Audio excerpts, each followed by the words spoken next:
The Brandon Peters Show may contain explicit language and detailed plot points. For more information on the show, stay tuned to the end of the episode.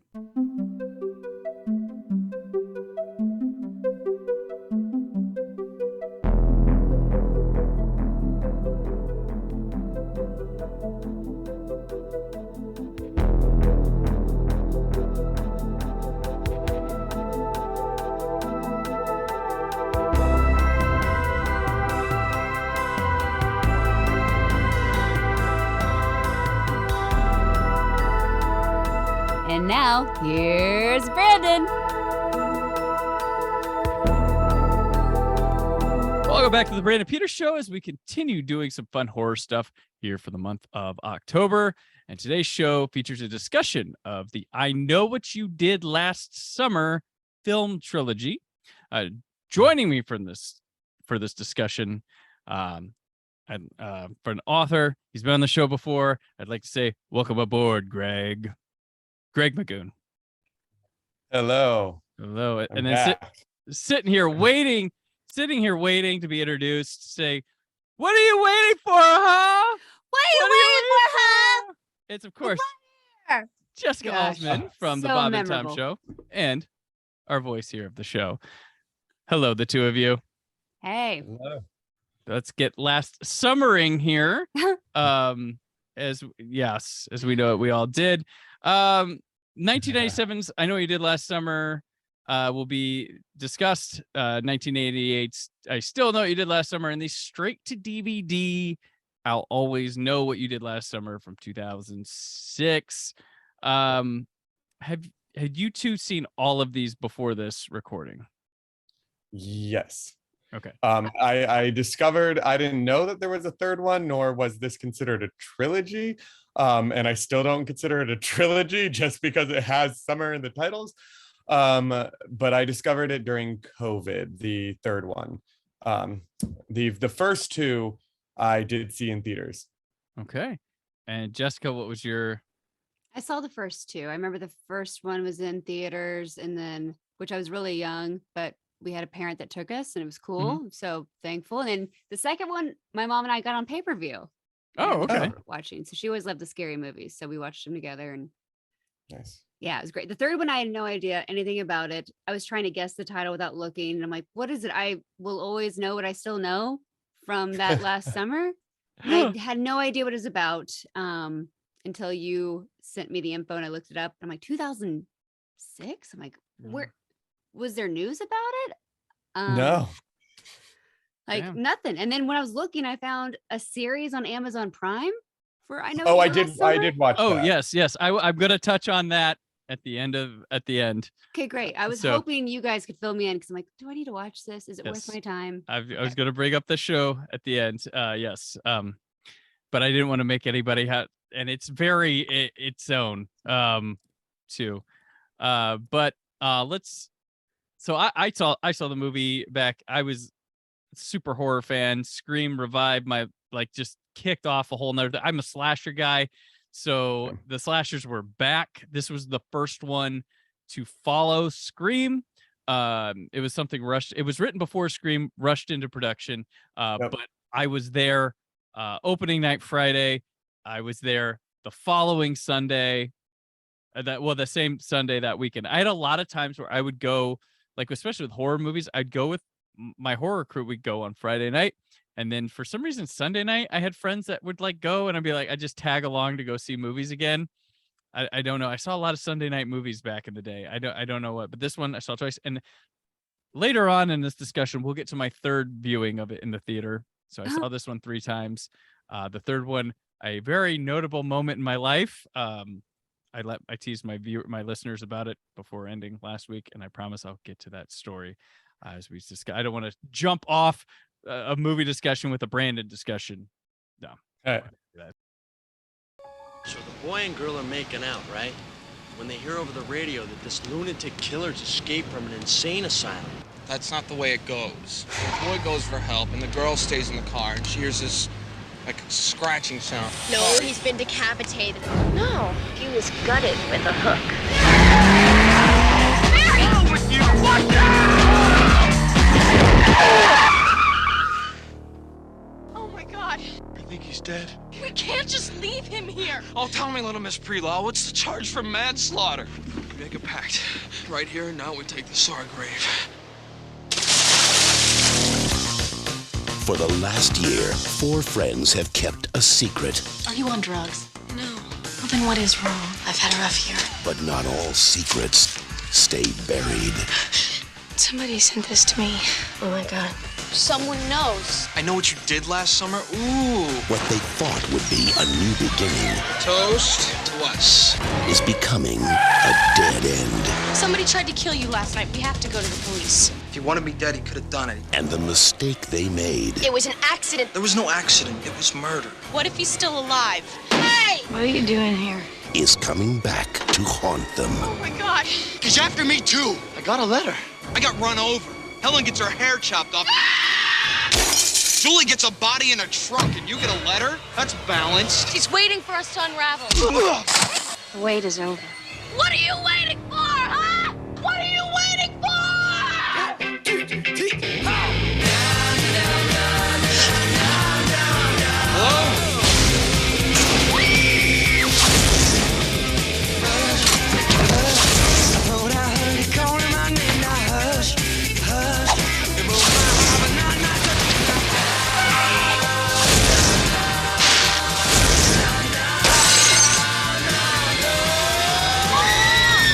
I know what you did last summer.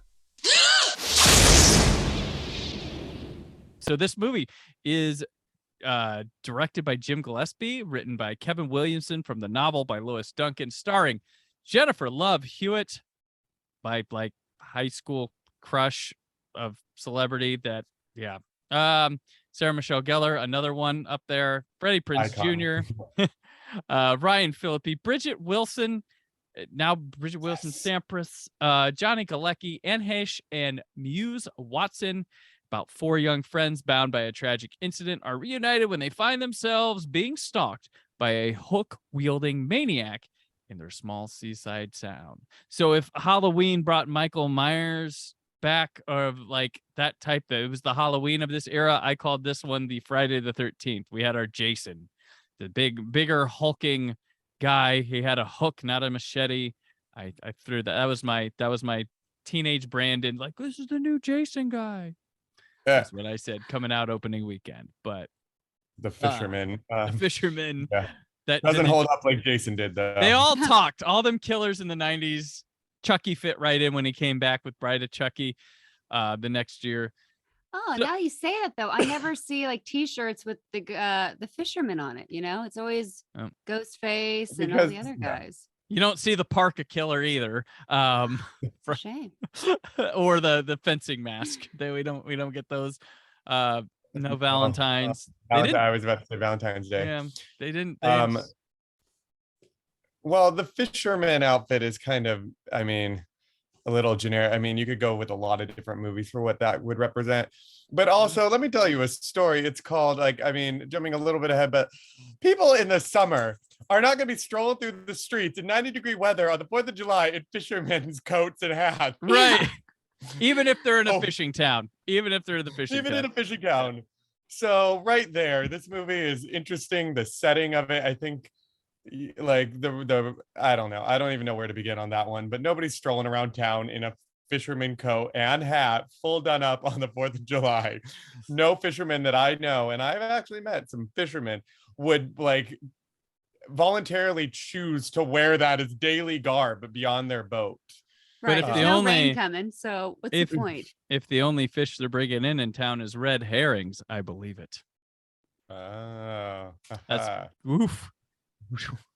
Go away, Brandon. But yeah, everybody's got a slicker in the Ray, you have a slicker. Yeah. I know He there's was a- Freddie Prinze Jr. Oh my goodness. So I loved everything Freddie did in the 90s. He's a nice This guy. movie, he wasn't like the sex icon though, because it's like Ryan Phillippe and his beautiful Ryan, frosted he was a tips. sex icon. Oh yeah. Yeah. Just watching this Oh, yeah. again, I was like, oh yeah.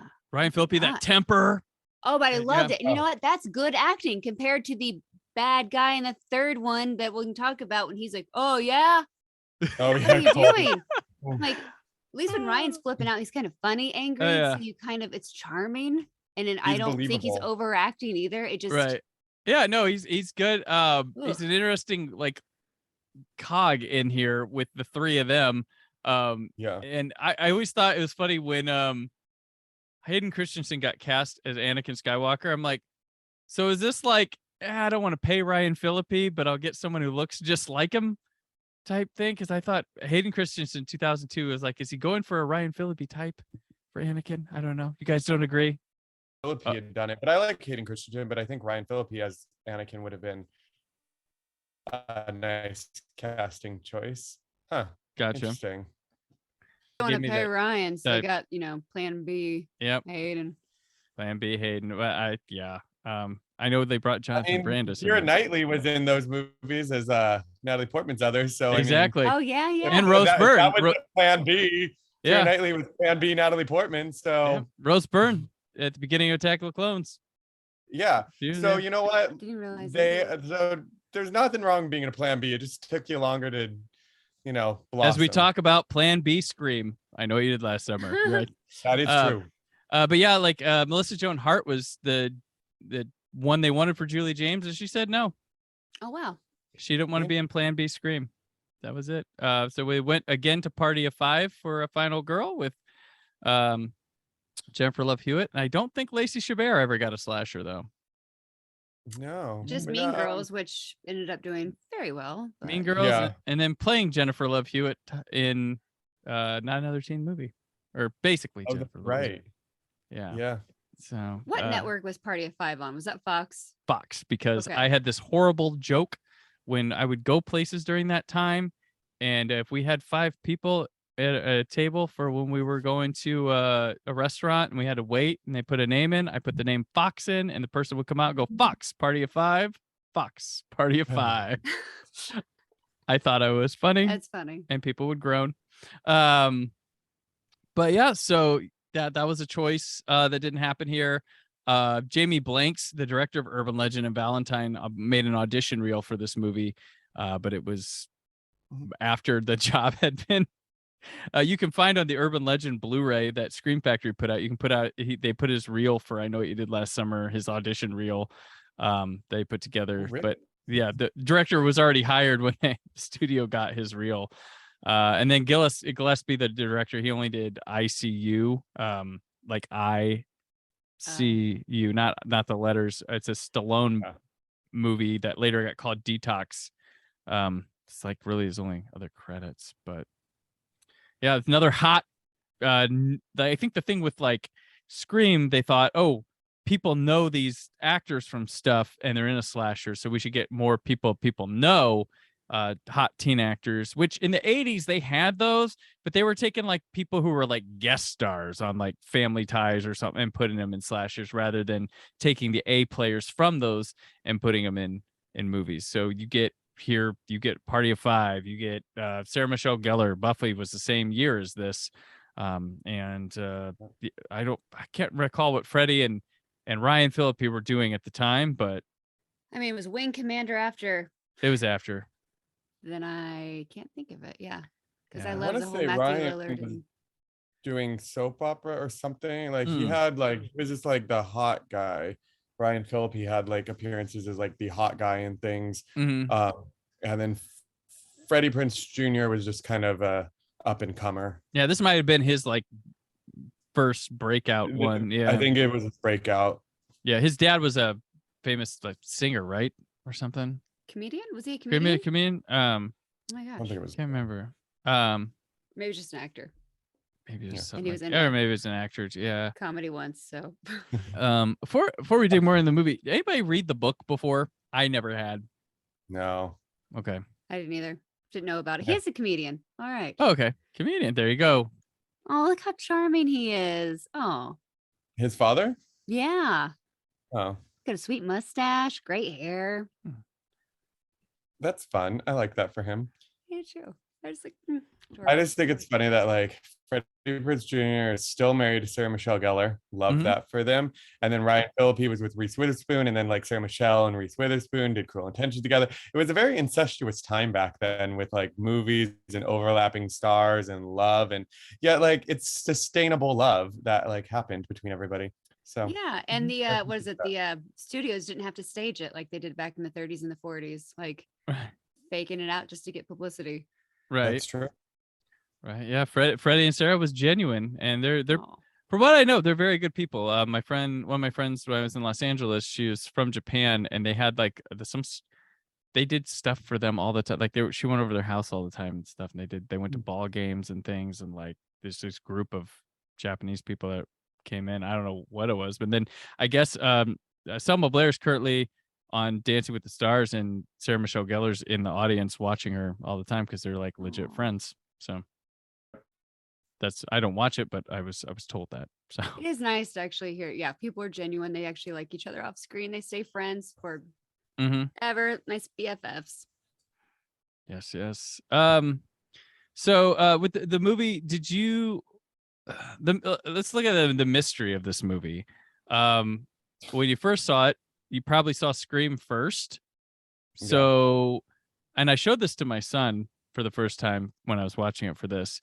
And I told him, like, if you like Scream, you probably like this, from the same guy who wrote Scream, which they legally can't say from the creator of Scream on this anymore because there was a lawsuit, because the early trailers said from the creator of Scream, and then Weinstein's won a lawsuit to wipe that from the posters and the trailers. Wait, why? Why? I don't know. It was, and Kevin Williamson supported it for some reason. I don't know. They said that Wes Craven created Scream. That's how they won the lawsuit or something. It was weird. From a person involved with Scream.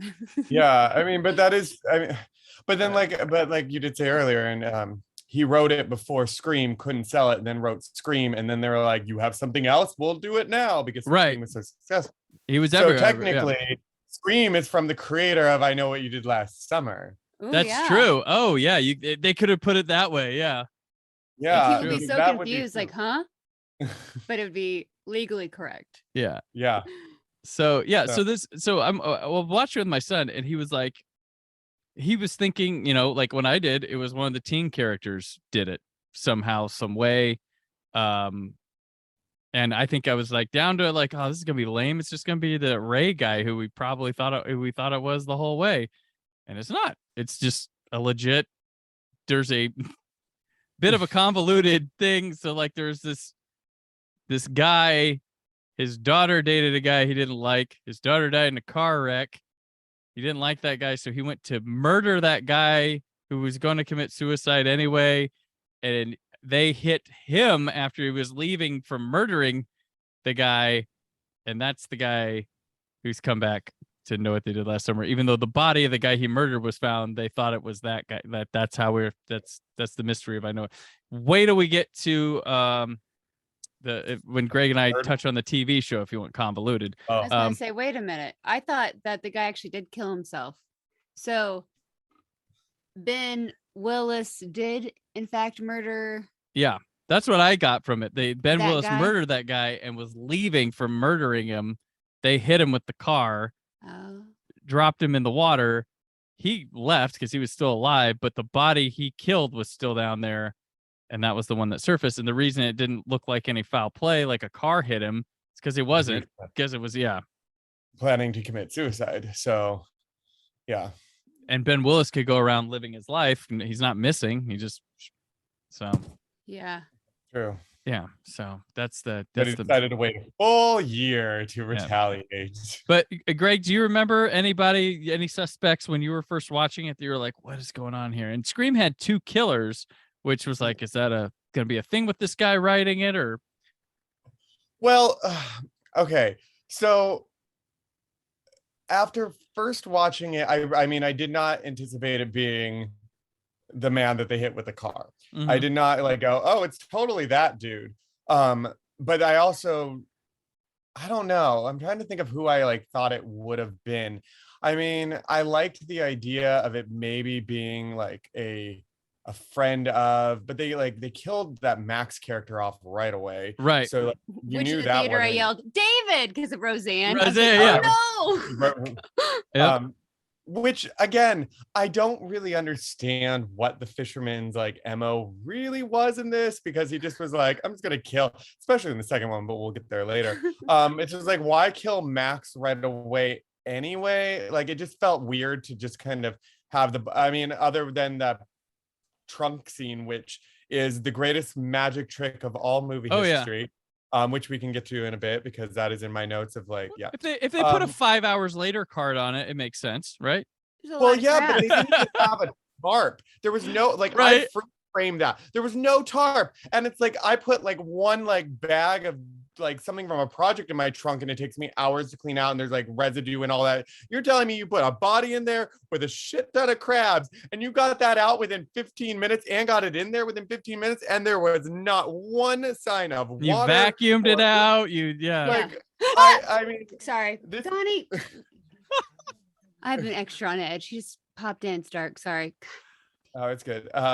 It just, you're telling me like this man missed his calling. If he's that like good of a like cleaner, he could have been a professional cleaner and like done infomercials about his skill. Like, I would pay to watch that man clean a trunk. Like, that is what I want to see. His infomercial for how to clean a trunk in like 10 minutes or less with a dead body and crabs. Like, yeah, as a kid, I just accepted it though. Or a teenager, it's like, oh, he did it. Whatever, he's a killer. He can do crazy things. It's a movie. But this time, as an adult, I was like, was he really there? Or did she just imagine it because no one can find him? Well, maybe you're like, well, maybe Julie's seeing shit and she's killing everybody. Which technically Ryan Phillippe did say. He's like, oh yeah, really, there's a body. And then the minute he goes and punches Freddie Prinze Jr. and is like, she had a body in her trunk. And you're like, 5 minutes ago. Who are you? Well, that also is my favorite. I thought it's hilarious. And Freddie Prinze Jr. is like, I got a letter. The way he delivers that is just hilarious. Either it's bad acting or he did such a great job playing a suspicious character. Because all signs are trying to point at him with the Billy Blue, and I got a letter too, guys. I'm also scared. Yeah. Like, well, or the fisherman was like, well, I'm gonna make them all think it's this dude. I'm gonna pick on him the least, because you know what, fisherman to fisherman code here. I'm gonna be really nice to this guy. You respect them at the slicker store when you're buying your gear, right? So. Yeah, it's true. Because Ryan Phillippe get hit by the car. Like, but if it's like, Scream where there's two of them, like they had to set that up so it doesn't look like it could be Ryan Phillippe, Yeah. He's got the thing on his arm, but yeah. That car scene when he's getting ran over, I appreciate it even more now. It wasn't cheesy, like, okay, you could have avoided that. He did a really good job sprinting and trying to zigzag. I believed it enough where I'm like, I believe it. But then just left for alive to tell the tale. Like, there's so many missed opportunities by this fisherman to kill Was people. it on purpose? Was it to torture? I think this whole movie is all about the anticipate. Like, he's like, I'm not going to kill them until the 4th of July. Yep. So he's like building it up. Like, he's like, they're not going to die until the anniversary of my death. And he's an air quote for you listeners. So it's like, I mean, the amount of time, and he spent a year like just processing and planning this out. That, I mean, he really could have come up with something better. Like, this was not impulsive. Like, he tries in the next movie. He goes all out next time. Don't get me started with that plan. But in this one, he's just so like, there's nothing meticulous about it, but it just like, I kind of wonder if he just woke up one day being like, oh, it's almost the 4th of July. Let me fuck with those kids today. Like, it just, I don't know what it was that he was doing, but he was taunting them, which I appreciate, because that is the buildup. Like, he had to like suffer for a little while after being thrown into the ocean. But yeah, or maybe he has just recovered from his wounds, and he's like, all right, wow, it's almost 4th of July again. Whew. And then he's at a store, and Julie's mom's there. It's like, my daughter Julie is coming home from college this summer. And he's like, oh, that's true. And then like he knew Helen was back as a failed actress, and he knew like Fred, and the rich guy. So maybe he was like, now's my chance. They're all here. How convenient. You know what? We need My Next Summer, which is I Know What You Did Last Summer from his perspective. I was literally about to say that. I was like, I want to see that movie of him like waking up being like, those kids. Like, I wonder if he like saw one of them again after his like healing, being like, it's their turn to suffer. And then he like goes home and like creates his plan and has like their pictures up. Like, is he like pulling like a Pretty Little Liars A thing going on, but like just poorly, or like what's happening with him behind the scenes? I want to know, because he did that shit for number 2, but where was his son in number 1? I don't know. In maybe the Bahamas or I don't know. Yeah, where That's is? what Oh, I he want to left. know. Yeah, But- he has a kid. How did he sink in the water if he wasn't dead? How was he pulling a Jason down there? Yeah, And, he- like, Ryan's like punching him to get that crown, but he's just like, He's like not even. He's like floating halfway. Like you either Like, go up you would or you're come up, going right? down. Like he's like, I'm just gonna hold my breath and pout until they leave and sit down here. I mean, and I claim my kind of revenge. chalked that up to seaweed. It looked like he was kind of like tangled a little bit. Yeah. I'm more forgiving of that than of his. I mean, the most iconic. There's a lot of iconic moments in this movie, but Sarah Michelle Gellar being like, "My crown!" Oh yeah. Like, who cares? Well, if they find it on the body, that's a problem. Oh, that's true. That's true. a problem. I Well, then get she just that. goes, he attacked her and she pushed him in. That's how you just help. There's a man. Why that didn't you attacked me. report getting attacked? They weren't going to the police. That was the whole thing. That was all, but I mean, that was logical thinking. Her reality in that moment was my actual crown is missing. Like most people would be like, evidence. She was just like wanting her crown. Yeah, I've got to come back next year. Everybody knows this. It's like, Yeah, I think Philippi jumped in required. because evidence. She was crying because crown. Like I could see Right. him being like, oh, because he was all about the cover up. All about that it. is true. Oh, that explains a lot. I don't know why I didn't think. I was so like captivated by her. And She's her 100% her. The crown. way she performs that is like it could have been like my shoes and they're like, or my crown, and it's going on a conveyor belt or something. Like it's the fashion statement and the I won this, not the crap. If he has that on him. Yeah. Here, I thought he was being a good boyfriend and actually tried to get it for her. And then you're like, the evidence. I was like, oh, yeah. He's delivered it so passionately that all I cared about was like, give her crown. She deserves it. Yeah. So now it explains why he was so angry with her after when he like shoved it at her. He's like, here's your crown. Not like, I got it for you, honey. It was like, yeah, your evidence is like, here's your, yeah. Okay. Well, that makes him a less loving boyfriend, but I mean, we find out they break up pretty quickly anyway. So yeah, everything goes to shit. Yeah, which is believable. Okay, to be fair, there's a good movie even without the slasher stuff. After you could make a great teen like drama movie and never have the slasher come back to say, "I'll always know you do." It's just these people having to like getting in a situation where they are together again after this year and hate each other because of what happened. There's a great movie still there. Like the way it's written. And the way they perform it too, like there's like fucking great moment, like when Sarah Michelle Gellar and Jennifer Love Hewitt in the car going to Anne Heche's, and she's like, we should hang out. And Jennifer Love Hewitt's like, fuck off. Like, no, we are here to solve this, and I am out because I don't want to be around. Like, You've always got to be nice to the creepy person, though. I don't know why they would even be like, no, we got to be rude. No, you be nice.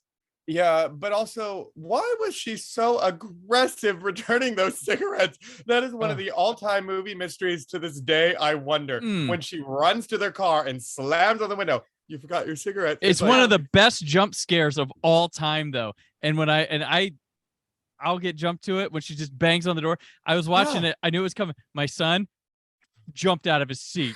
I was like, I knew it. That it's something in the sound design of that just hits really good.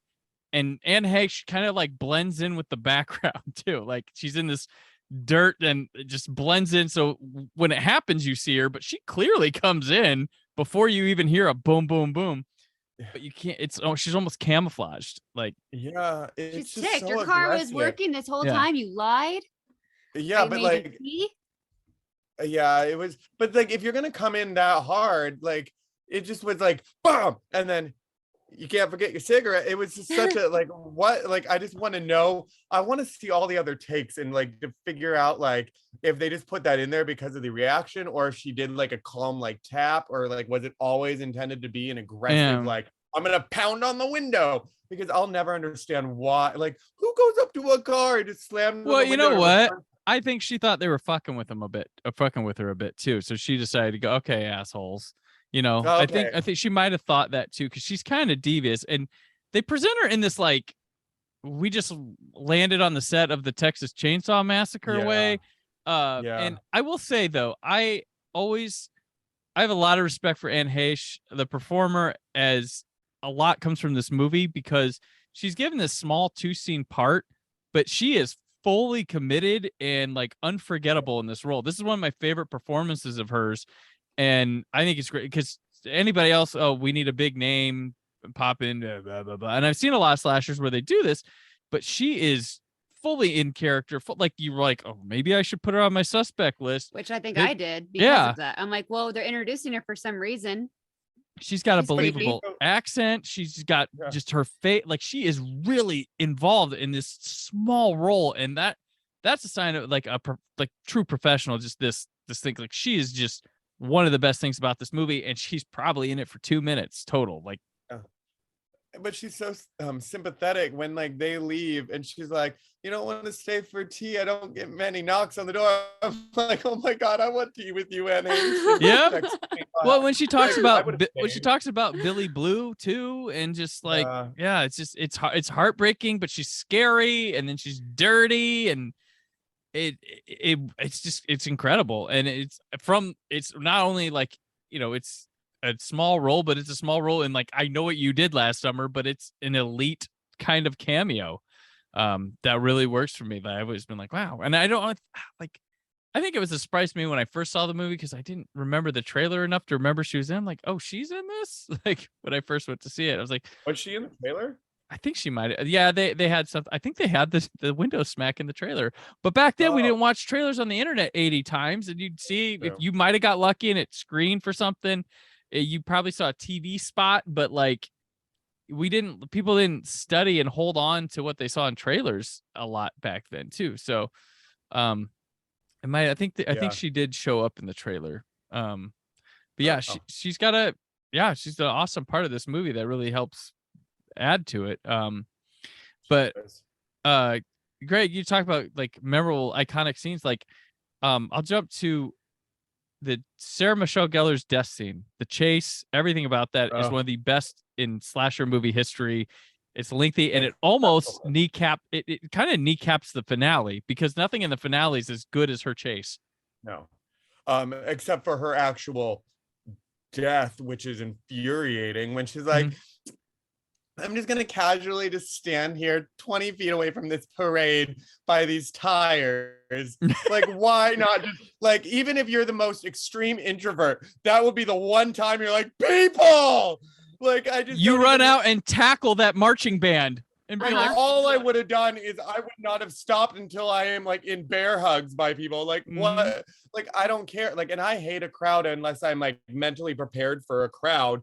And if I'm being chased by a madman, all I'm thinking about is find me a crowd. And this girl goes, oh, this tires look like a great place to rest. Like, no, you're so close. It's just, that is infuriating because her character, okay, I don't think this is that controversial, but like rewatching and knowing it so well, she would have been a much better final girl than Julie James. I'm sorry, her character is more nuanced. It has more like development. It has actual drive and ambition. What does Julie James actually provide in that movie besides angsty girl looks out windows? Like, there's really not much to her character in the first one. The second one, it tracks. In the second one, her character develops more, but in the first one, because it had the first one. That's why her character does work, because it had the first one. So in the first one, what she have? She was there. Yeah, she was there. Like, she didn't do anything other than just kind of like just be angsty. And like, I get it, but like, I don't really understand what like you can tell that the 90s were a time when like it's very obvious rewatching this movie and other like movies from the past that like mental health was not something that was discussed whatsoever at any point, because like clearly your like wonderful daughter is spiraled out of control after last 4th of July, and she apparently lost her father in that time too. I think they tried to hint that her father died as well in that year. And her mom's first instinct is, are you on drugs? Which, to be honest, that was the 90s. That would have been the 90s. That would have been what a parent said in the 90s. Yeah. But that's why like her reaction is like, no, but it's like, I'm going through a hard time. Why, dear? Do you want to talk to somebody? That is not something the 90s would have offered you, going like, should you talk to someone? Well, apparently not. So she's just gonna wear her like sweaters in the summer and like pull her hands in the sleeves. I mean, it's just she didn't get anything. There's a big Meanwhile, breeze you coming off the have shore Helen. at Dawson's Beach. There's a big breeze coming through the town. Everybody dressing warmer, right? I mean, But you can tell yeah, it's the in 90s that because summer. anytime it's the middle of the day, any girl could just lay down and take a nap as opposed to just being on her phone looking on the app because Yeah. even in the third movie, which we'll get to or whatever, like Yeah. they were my age. It was class of 2005, Yeah. high school. And so she puts her phone on vibrate and that's it. What are you gonna do? Text someone? I'm not texting. I'm gonna go take a nap. It's just so funny. They just all take naps. Yeah. What's a nap like? Yeah, that's true. Now we just scroll social media and don't sleep. But like Helen's character is like she has her ambitions. She wants to be like an actress, but then like she returns to her small town after like a failed career. So she's already struggling with her own like value and self-worth. And she's latched onto her like her hair is this like sign of her beauty and her like value. And her sister is degrading and passive aggressive and aggressive with her. Like Helen has a real story going on. Right. I relate, I sympathize, I connect with Helen. I feel bad for Helen. There's a vulnerable woman in there just trying to be pretty to make the world love her because she doesn't love herself yet because of her sister and living in the sister's shadow. Her poor parents lost her. both children in one night. Oh, I didn't even think about that. I always think about that when movies will kill like both siblings. I'm like, that's brutal for the family. Well, half the time I'm like, where are the parents? There are never parents around. We see Julie's for ever. a bit. That's about it. But then it's like, peace out, 4th of July. I was always around my family. But when I Ryan wasn't. Phillippe sees Helen after the year and she's just like, hey, I forget his name. He's like, yeah, you'll both look like crap. I thought Helen looked fabulous even after the year because her hair looked great. And then the headband, I loved her outfit. And I'm like, she actually looks great. Yeah, like did you notice like the choice really of good. words though? Where you look like a car, like shit, a car ran over or something like that. He actually said run over, and you're like, really, Barry? That's what you're gonna say a year from you ran somebody over. Oh yeah. Yeah, interesting wording there, Barry, and that is just like a sign of his character. And then he gets run over. Oh. Yeah, now who looks like they got run over? Ryan. Karma. Barry. That's what he got. Maybe she should have gone to the hospital and been like, looks like you got run over. Oh, see, I want to see all these versions of the movie. Like, I want to see. Wait, what's that movie that like it's not a horror movie, but it's that movie where it has all the boxes and it's the exact same time, but from every character's perspective, all happening at the same time until they finally like meet. I want to see like this movie. I know what kind you're of talking like about. that. Okay. Yeah, I don't remember the name of it. It was like a gimmick that I think was well received. Either way, I want to see like Anne Heche's character for the year prior and what she was doing. I want to see the fisherman's thought process. I want to see Helen's like rise and like fall from New York.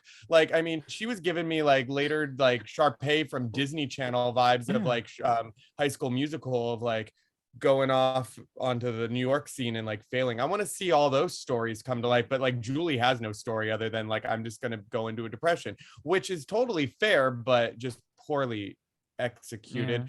But she did a good job, at least.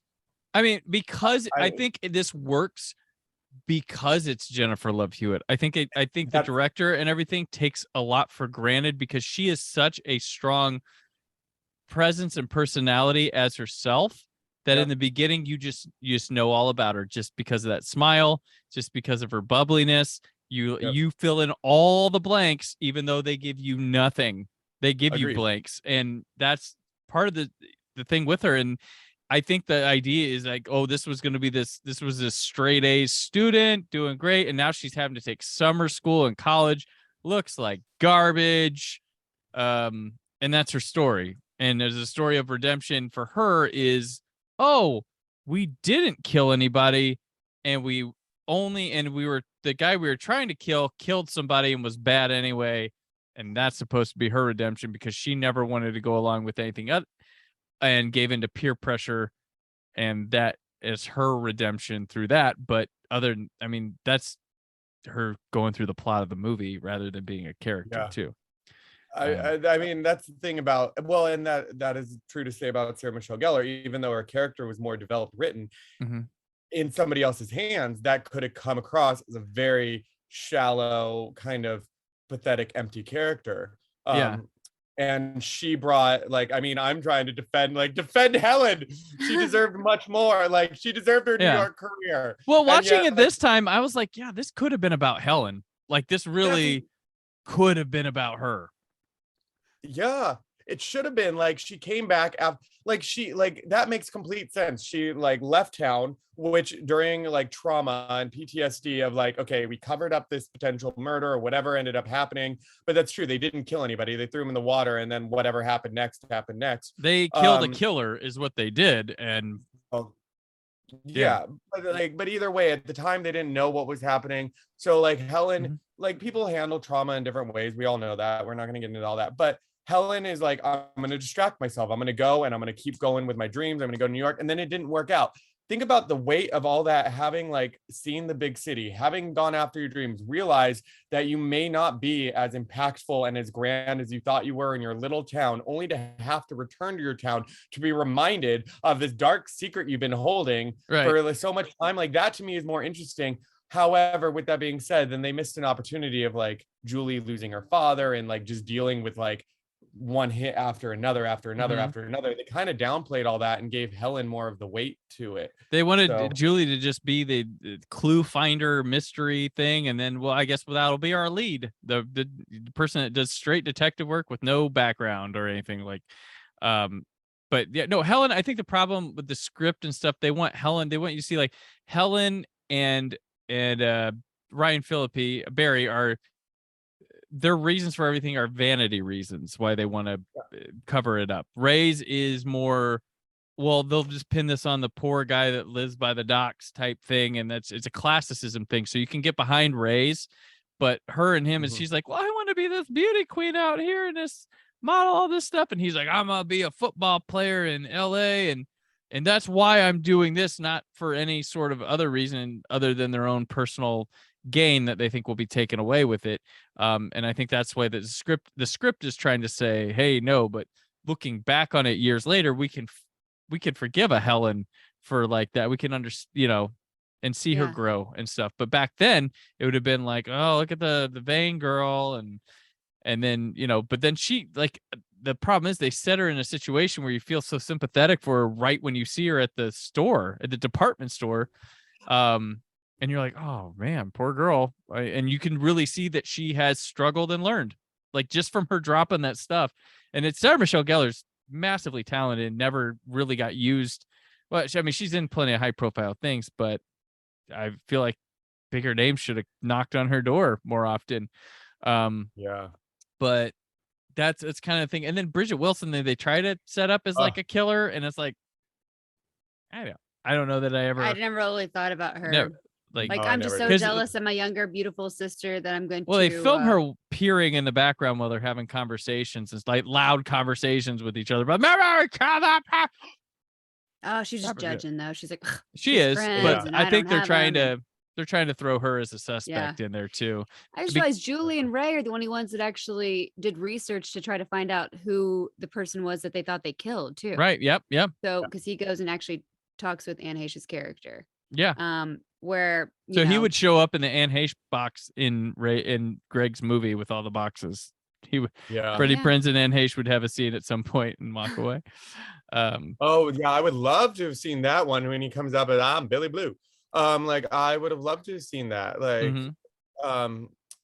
there's a lot. Like, it's sad, but then I guess in a way, does that make this in a roundabout way a good movie that we are taking the time to contemplate what happened behind the scenes? Yeah, it's not meant to be that way. It was meant to be a straight up. If Scream was Scream was something that subverted the genre, evolved the genre, changed the genre, this went back and was more straightforward for like what an 80s slasher would be, but with some dialogue touches that would come from a Kevin Williamson script.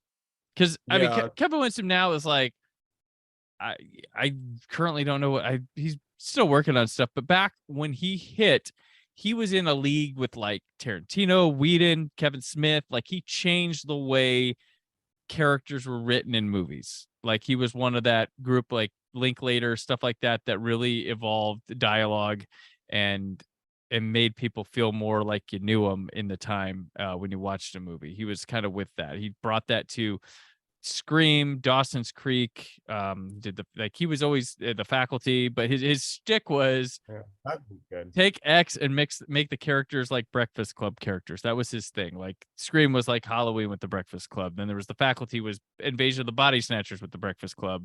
Dawson's Creek's 90210, but done by the Breakfast Club. Like that's kind of was his shtick of what he was doing. I guess this would be a Lois Duncan book starring the Breakfast Club, but he liked True. that. But again, we have to be forgiving slightly because he wrote it before Scream. Right, So yeah. it's not like downgraded after. He just learned how to better develop characters in his like next project. Without And writing then this, he really doesn't worked come up it. with Scream, I would think, because I think he'd like, I've been through that process now. I can now, being a fan of and having written one professionally, know how to do this parody, this meta movie because he wrote this one. And I think like we're picking this apart. I still enjoy this movie on a technical level. It's not super bloody. Like it could have been. There's some ouchies, like the Galecki's kill is a little bit probably one of the more one. Yeah. Right under the chin. Yeah, they do that in 2 as well with Mekhi Phifer's shocking death. We'll get to that anyway, because I have something to say about that. I mean, but this movie still gave us, which you've already said, Jessica, today, the "What Are You Waiting For?" which I at least recite 3 times a year while standing in the street. I don't know if I've ever, like, it is the next greatest thing to The Hills Are Alive with the Sound of Music, because I will twirl the streets screaming, "What are you waiting for?" No different. It is like that moment that you just want to throw your arms back and just scream. And Jennifer Love Hewitt gave it to us. I really want to know what, like, if that was a director choice or if that was her like reaction to it or just how that came to be, but it lives in my head and is a line and a moment that I like replicate still to this day all the time. I mean, I just did it this weekend while I was out alone in Joshua Tree. I was just standing there alone. I was like, "What are you waiting for?"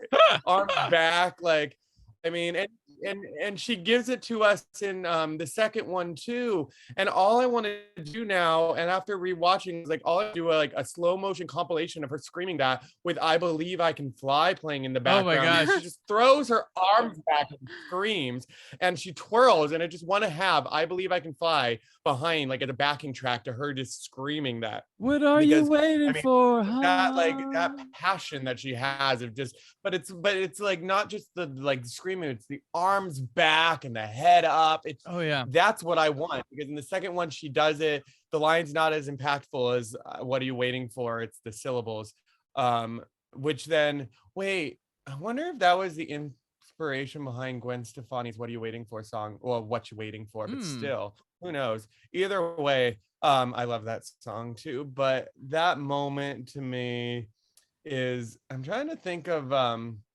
if there's like a line that I replicate from, like, or like just involuntarily act out without realizing in Scream or anything. I feel like this movie gave us a moment that is just so easy to just randomly shout out in a scene. Like, anytime on the house, I say, "What are you waiting for?"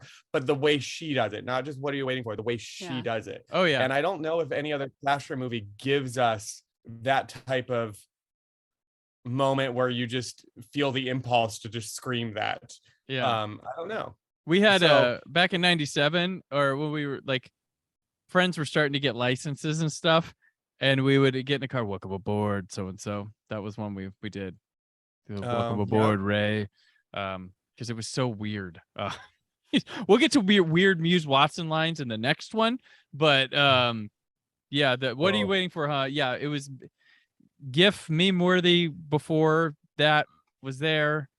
But yeah, that's a classic Jennifer Love Hewitt moment. When he does Scream, does he kind of try to, like, when Ned Campbell goes out on the porch, like, "Oh, I'm right here. You see me, huh? What am I doing?" Which isn't the same at all. No, But because Nev Campbell delivers it more. Because Nev Campbell lives in like skepticism more of like Right. when she's Being just, like playful. what's happening. Like she's more like Nev Campbell is a more developed, obviously, final girl because the Scream franchise is an actual franchise where each movie feels like a movie. Where I still can't call this a trilogy, even though there is a third one. So like Scream is like each movie, like Scream independently, like I can watch all of them at any moment in any order and enjoy them for what they are. Yeah. As what they are.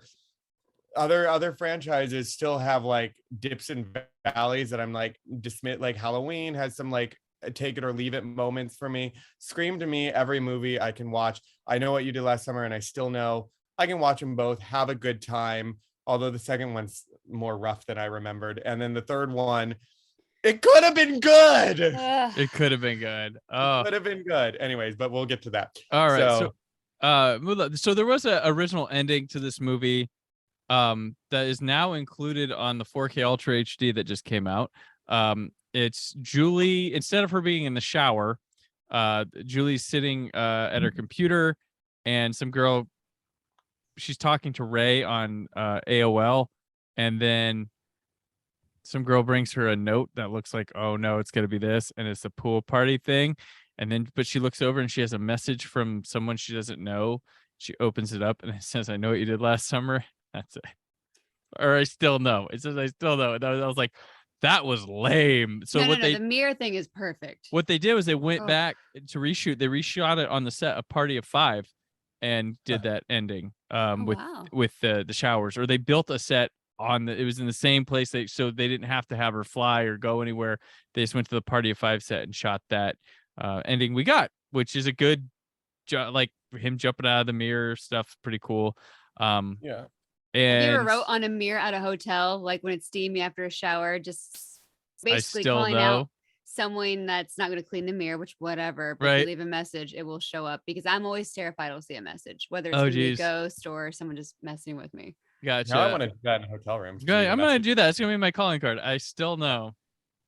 Soundtracks on these movies were good. I want to point out Kula Shaker's cover of Hush was the single that was kind of featured for this one. It also, Clumsy from Our Lady Peace was a radio song, had Offspring on it. Soul Asylum, Toad the Wet Sprocket doing Hey Bulldog, and Korn's Proud were all on this soundtrack. And its box office, this movie was a big hit. It did 72.5 domestic, 125.5 on a worldwide on a 17 million budget, opening with 15.8 on October 17th, holding the #1 spot for 3 weeks. It was the choice movie of the Halloween season. That's what happened. And I'm going to question what the fuck happened with the release of the second one, but we'll get there. The 7th highest grossing slasher film of all time till probably Halloween Ends comes out. And then the top 10 weekend it came out was #1, beating off Devil's Advocate. Beating Devil's Advocate. It wasn't having sexual favors with Devil's Advocate. Sorry. Kiss the Girls, #3. 7 Years in Tibet, 4. In and Out, 5. 6 was Soul Food. Rocket Man, not the one you're thinking. It's #7. Peacemaker, #8. LA Confidential, #10. And a small release of Bean. Later weeks, it fends off the openings of Gattaca, Red Corner, and is taken down by Starship Troopers.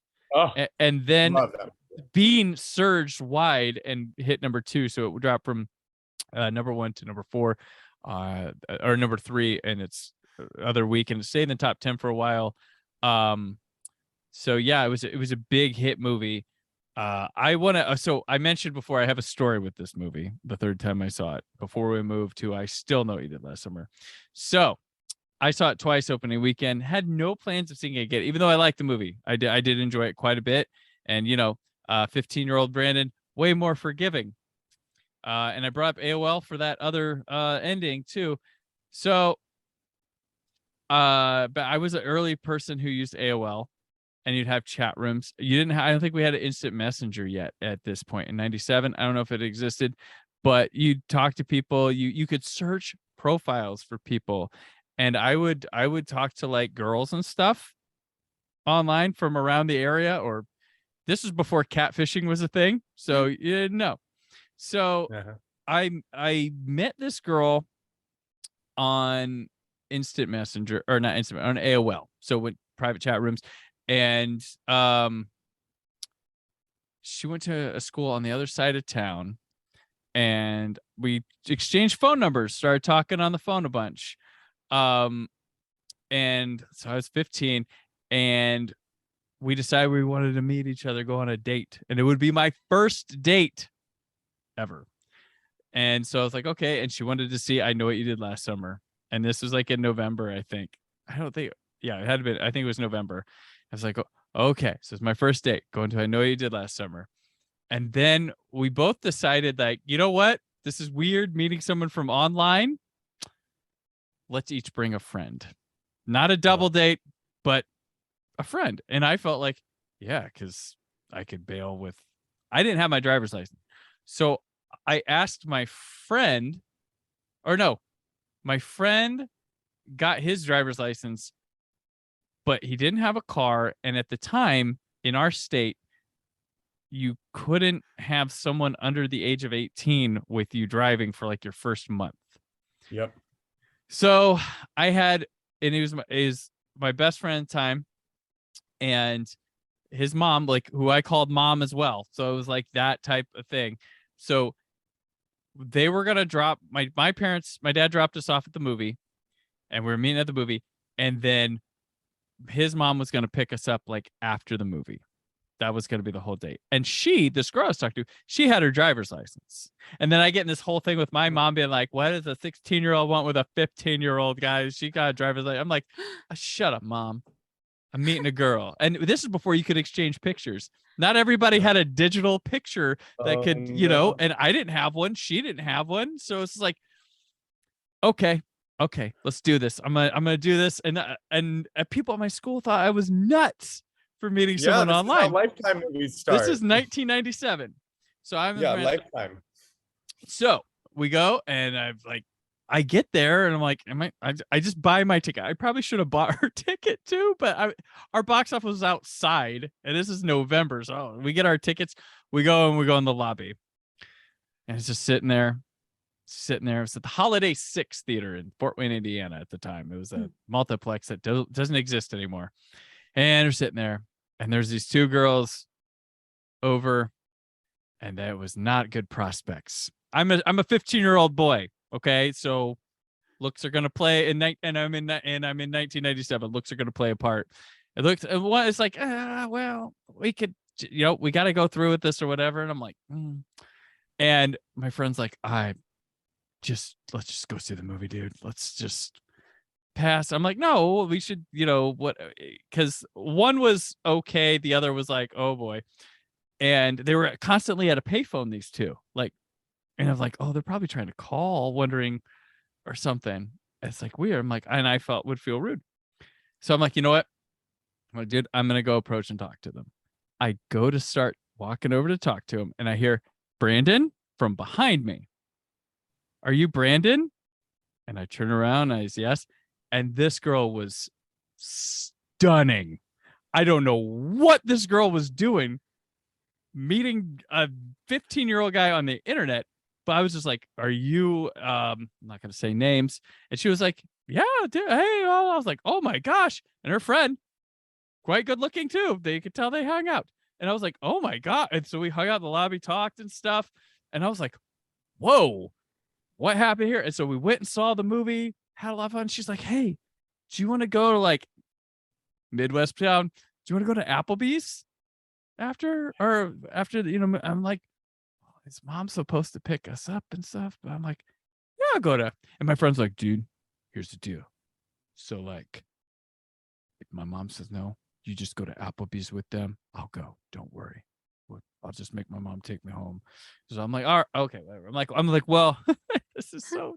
I was like, his mom's got to pick us up, but we got to find her in the parking lot and tell her. She was like, I'll drive you guys. She's like, we're at Applebee's, we'll hang out stuff, and like, I'll take you guys home. That's fine. No problem with me. I was like, okay, this is working. This is working out. So we go, we see his mom in the parking lot, and I'm like, And we tell her, and she's like, I don't know, guys. Who are these girls? And I'm like, it's cool. Like, I've known her for like a month. And we talk on and she's like, she goes, okay, fine. So we go to Applebee's. We have a great time at Applebee's. Blah, blah, blah. She's like, hey, you guys want to go? Let's go to such and such place or whatever. We hang out there. I'm like, okay, we are making it. This is working. I'm making a night of this. This girl is drop dead gorgeous. For some reason, hang out with me. Okay, cool. I'm wearing like my fucking corduroy jacket. I'm like, okay, my finest corduroy jacket and band t-shirt. So I'm like, okay, let's go. We're going in the Applebee's parking lot. And we're walking, and out of the corner of my eye, I noticed my friend Adam's dog sitting in a car. And I'm like, it's weird seeing Patches here. And I'm like, oh God, no. And I look over, and it's his mom in the car, sitting there, waiting in the parking lot. And I was like, oh boy. And I'm like, I'm just going. And my friend saw it, and he's like, just keep walking, dude. Just keep walking. Just go. Just don't say anything. I'm like, okay. So we get in her car, and then his mom pulls up alongside the car, and I'm like, oh no. And he's like, dude, I'll go. I'm leaving. He's like, he's gonna take this hit for me, and like, okay. And she gets up, and he gets up, and he gets out. He's like, it's cool. Let him go. And she goes, rolls down. Oh no, Brandon Peters. Oh no. You are getting in here as well. Your parents would like you to come. I'm like, oh God. I'm just sitting there like, I'm stuck in this girl's car. This is embarrassing as hell. I'm like, oh my God. And she's like, get in here, Brandon. Get out. No. I'm like, oh. I'm like, well, this was nice. I guess I shall be parting. Yeah. And I got out. Everybody, windows were down for everybody. Okay. So I'm like, bye. And I get around. She goes, it's okay, guys. Adam, you can drive, and Brandon, I'll let you sit in the front seat. I was like, oh God. And my parents had agreed with her that this was the right thing to do. And so the bid farewell, and I never went out with her again. Really? Oh, It was So you guys just kind of stopped awkward. chatting, or We chatted some more, but it was really awkward. you know what though? When she's 16, but I guarantee the same thing happened to her when she was probably 14 or 13. You know what I mean? Or 15. I don't know, but It's it was weird. I would never judge someone for having to leave. I'd be like, well, yeah, he's 15. It was really And I'm a awkward though. stranger. If you were there, it was awkward for everyone because she probably felt like villainous, you know? Yeah. And I was like, Or she's oh, like, well, he man. was just going to do a movie, and so. Yeah. What time of day was all this taking place in? Like, Night. for you to go to a It was- movie, It was and it was like Friday night. The movie was at like 7:38, and then we went to Applebee's at like 10.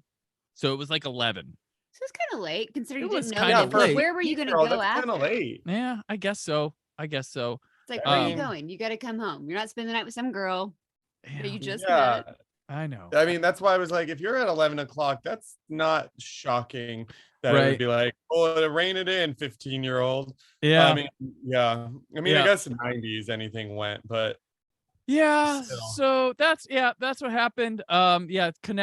Communication slowly. It really bugged me because I was like, oh man, I really liked her, and she was nuts too. She was like crazy. But then like my dad found out like she lived in a neighborhood down the street from like someone he knew, and he asked about, and he's like, oh yeah, the guy said like her dad's like crazy or something, and I was Oh. like, oh God.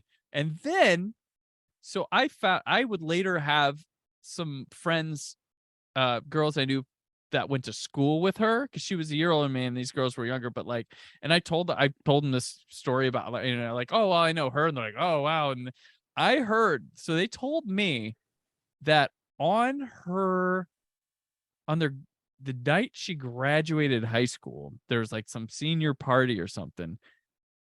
And she went to a bigger school. So there's people you probably never met that you graduated with, met a dude that night at the party, and they got engaged. Oh, wow. That's the last I had heard anything about this person. But it was like, oh, wow. Well, that's crazy. But that's the story of my first date. Embarrassing as hell. I know what you did last summer. Yep. That sounds And like so the I Jennifer would Love Hewitt never- movie, though. Hold on. Wait, what's the? I what's will the never movie? forget Last Summer. Can't hardly wait. Yes, it's basically they can't hardly wait because he never talked to her. Then they're like, meet at That's a party. true. and That's true. They probably got engaged. Which would come out the next summer. Which I do love Jen Elfman in that. Oh, Oh yeah, I like that movie a lot. I do too. I really do. So speaking of embarrassing, I Still Know What You Did Last Summer is our next movie. That's a segue. Here we go.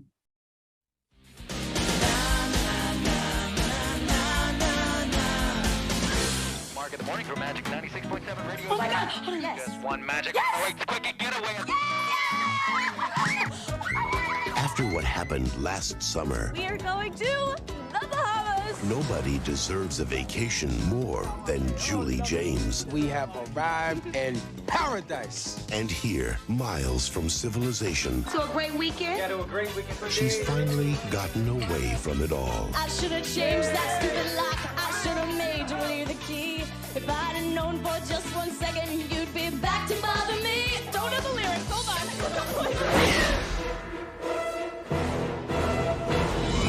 He did something to the screen. It said, "What are you talking about?" But she can never escape her past. It's happening again. What? Because there are some secrets There was a body in there. Cool. I am not going crazy. He's here. Who is here? and there are some fears Hey, Julie, you see any dead bodies out there? 2 summers ago, we hit Ben Willis with our car, and then we threw his body in the water. Can you not tell me the whole story? I'm your best friend. that will haunt her forever. I want off this island. That's not possible. This time, We're all gonna die! It's gonna kill us one by one! there's no getting away. Come on!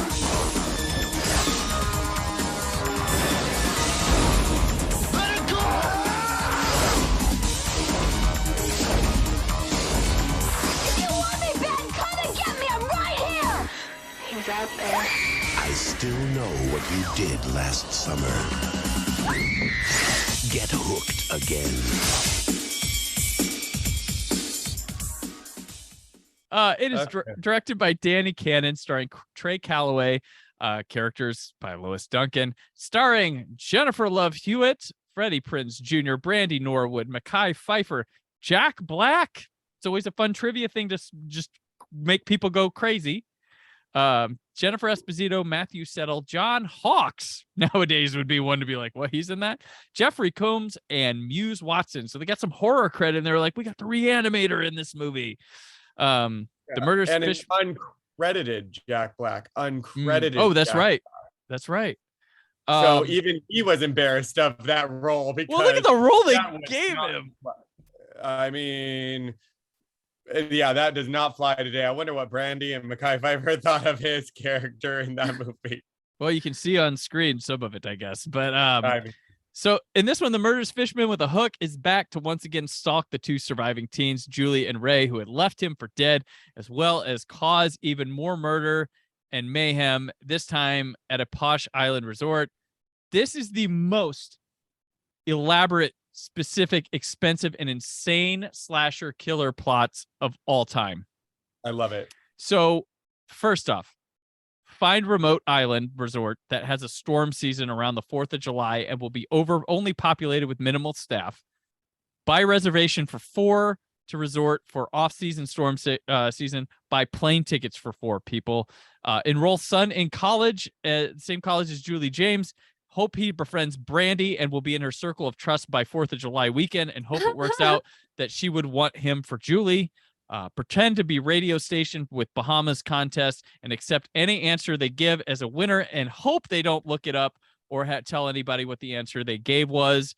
Have backup plan in case Ray bails or decides to go late, where you set up a mock accident with a mannequin on the road like a dead body.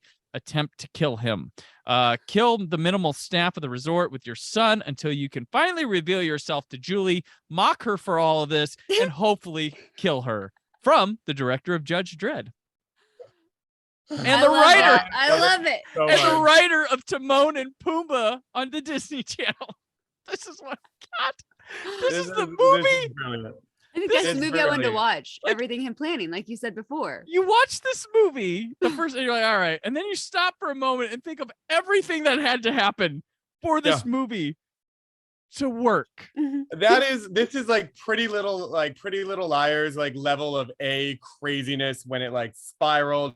Talking about the original Pretty Little Liars that was like 6 seasons too long, but still enjoyable. Where like all the convoluted plot twists and doing their little like board of mystery thing that needed to happen for this whole plan to come into play, and I love everything about that. We couldn't just write a movie where it's like Brandy and Jennifer Love Hewitt take off to a vacation to get away, and he just follows them. Yes. Yeah. They're even like, oh, my number is unlisted. Don't give out my phone number. Oh, the radio station's calling me. If you don't enter a contest with the radio station, could you imagine if this guy was Jigsaw? Could you imagine? Oh, it would be genius. I love it. I love it. It is so, I mean, to be ruminating on something like this for another year. And okay, and this is where now I have an issue with Brandy's character, not her performance. Her performance is charming and delightful. It's Brandy. She's but an asshole. In what world are you? Okay, I'm sorry, but now, 1 year later, Julie James has a lot of reason to be angsty and like troubled. She just literally watched her friends get murdered, people get murdered. She was like kidnapped and thrown onto a boat essentially, and then like thrown and saw dead bodies, and then like had to fight for her survival and almost killed, and all the things that were happening to her. You're gonna suffer from PTSD. Meanwhile, Brandy's like, come to the club, get over it. This boy likes you. That other guy, what? Like, who the cares? guy you have shared trauma with, and probably is the only person who understands you at any given moment. You would think, except Ray's like, hey, you want to come back for the 4th of July, baby? You know, where all that crap just went down? Well, he never left, you know, like yeah, that's but to be fair, that makes sense. That kind of tracks. I mean, yes, you're absolutely right. I will say, like, that is very strange. Right. And he should have been more sympathetic to her, being like, I mean, so much. He should have been like, all right, we'll do it here. We'll stay here. Yeah. You know? Or like, if you love her, like he tried to like be like, work's really big right now, but you know what? Everybody copes differently. He just could have been a little bit like, no one was sympathetic to what she went through, and she really got the brunt of it by the end of the first movie. Right. She really got the brunt of it. So it just, I mean, the fact that Brandy was pushing some other guy on her who was wallpaper, like he had no personality until he like had a personality, and then it was a drastic shift of personality. But up until that, he was a houseplant who just kind of was there, and you're like, there's nothing about him that's spectacular, but you know, a nice guy. But it's just, I don't know, I just get very, and then in what world, if you know somebody who's been through that much trauma and has been sneaked up against, attacked, why would you be going through her stuff and not saying, hey, can I borrow a dress? Or hey, I'm in here, or like make a noise when you show up at home, like Brandy's introduction? Why would you do that to a girl who's suffering from trauma? No, you always announce yourself when you walk into a room after somebody's been attacked. Yeah. Oh, She's God. like, I thought you were gone. It's like, well, don't you check? Yeah, I don't know. It's just weird. Or turn on a light, make some noise. That's He walks in and just like why? creeps, like so weird. And here's my boyfriend, also a shithead, to come along. Yeah, like he's more sympathetic to things, I think, than her. Like but they are just, like Brandy's like, I don't understand. It takes Brandy almost dying, actually was supposed to die, to be like, oh, you know what? I get what you're going through now. Like, you couldn't just believe me or read the papers or. Yeah. Like, it's just, okay. Not, oh, wait, you saw how many people get murdered? Wait, you were attacked as well. Wait, you saw the dead bodies? Like, I would just sit there and be like, tell me everything. Like, I want to know all the details. Are you okay? What can I do? Not like, it's been a year. People don't even get over a breakup in a year. You expect somebody to get over like a massacre in a year? Like, give me a break. Right. She's just like, I need my wingman. Come to the club with me, even though we're underage. She has a promotional still of Sarah Michelle Gellar from I Know What You Did Last Summer in her room to remind her she lost her friend. I do love it's like this beautiful frame photo of her and her show from like that. Like, I always love when they don't try to there's like, here's a still, or like when they're like having a flashback and it's like scenes from the movie or watching security footage. It's just like the footage from the movie. It always cracks me up. I would never use a photo of the 4th of July, which is a traumatizing event for me. I would have a That's the picture day of she me was and her together, murdered. like, you know, a buddy photo. Not Last known photo. Gotta That's remember. probably it because it's from that parade. I've watched YouTube videos on that being like last known photo before like horrible things happened. Those videos are fat. You can go down a rabbit hole of those where they have like photos of people who like the last photo before somebody was killed or last photo before somebody went on a rampage. It's like, Do they have the still know what you did with that trend, maybe. There's Friday the 13th part 5. There's a person that pulls out like a article about Jason towards the end, and it's like a profile, like a picture of him, like, whoa. It's like, who got that photo? Like, it's like, it's not distant. It's like, oh crap. Like, did the police just like, well, dead body camera, let's see what's on the film. You know, I don't know. Oh, my question is too, they probably had a ton of photos too, just from taken on set or just like random other things where they're just like laughing or like just candid moment they could have used too. I always wonder about like, why wouldn't they like, I mean, do you really think your audience is that dumb that if you don't use an exact image that we've seen before, we won't recognize the person? Like, I think if we saw a photo of Sarah Michelle Gellar just smiling with Jennifer Love Hewitt, we would be like, oh, look, they're friends still. Like there probably has to like have existed a photo that wasn't like, yeah. Anyway, that's beside the point. At least it wasn't the obituary laminated, I guess. Right, yeah, like, that's true. Remember, she died. We want you to remember that. Oh god. And it's like it's a promotional still photo for her obituary photo too. Okay. I mean, but that would be less convoluted than the story as a whole if she just had like the obituary on the thing. Anyway. Well, okay. Also to Freddie Prinze Jr., they like sideline him with like a side quest the whole movie. Like, I don't know if his availability wasn't there or they were just bored with Ray or that they were really all about the Matthew Settle. Yeah. His character really, like, they tried to make him like some giant hero, but like they weren't. But like, that's the thing, is that they were trying to make him like, he thought he was going to be some hero story arc, but then Julie James wasn't going to be some like weakling, like damsel in distress. So she's going to be like, I'm going to take this into my own hands. And then they like reconvene and it's like together they can do it. Like not by like independently, but it takes both of them to really take down Will or not Will. Well, Ben. Oh, yeah. Ben takes down. Yeah. Will. I know. And that is still my favorite thing of the entire movie. Will, Ben's son. I do love that. I love it. I think it's so stupid that it like crosses into genius. Period. Like I think it goes the full arc. I support it. I'm thrilled by it. Will short for Willis, so it spells out Will is Ben's son. I know. Oh my gosh. We never find that guy's name out because it's a fake name. I know, which is genius.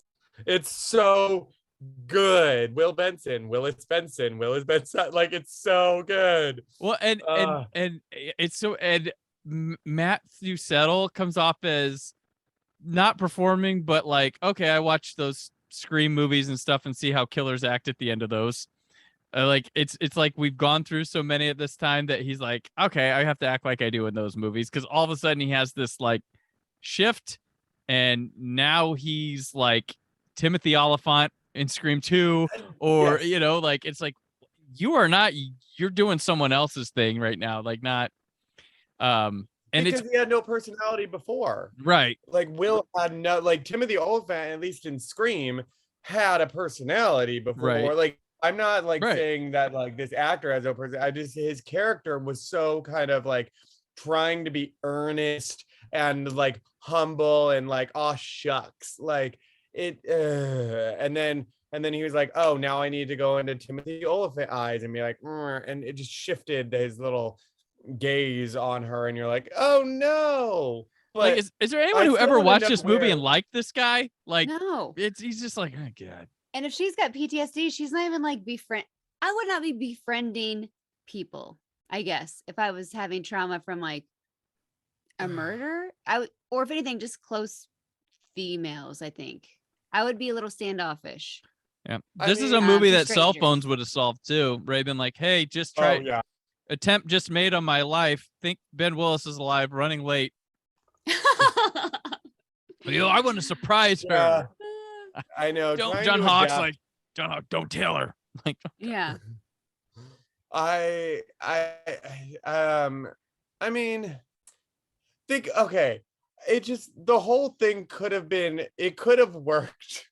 And that's the theme of this whole thing, I guess. This part. It could have worked because here's the thing. I mean, we heard Jessica being like, I'd probably like not be interested in men. I'd probably be like more close girlfriend, more reserved. That's how one. Me, on the other hand, I'd be like, you're hot enough. I'll sleep with you. Like I would look for distraction, but I wouldn't emotionally invest. I would just probably be like, okay, this man's attractive enough, but he didn't have enough personality to be like, oh, he's probably spicy in the bedroom. Like he's probably pretty vanilla. So I'm like, I don't know if I would probably go to Brandy and be like, okay, if you're going to stick me with a man in a hotel room, give me somebody who's at least going to like,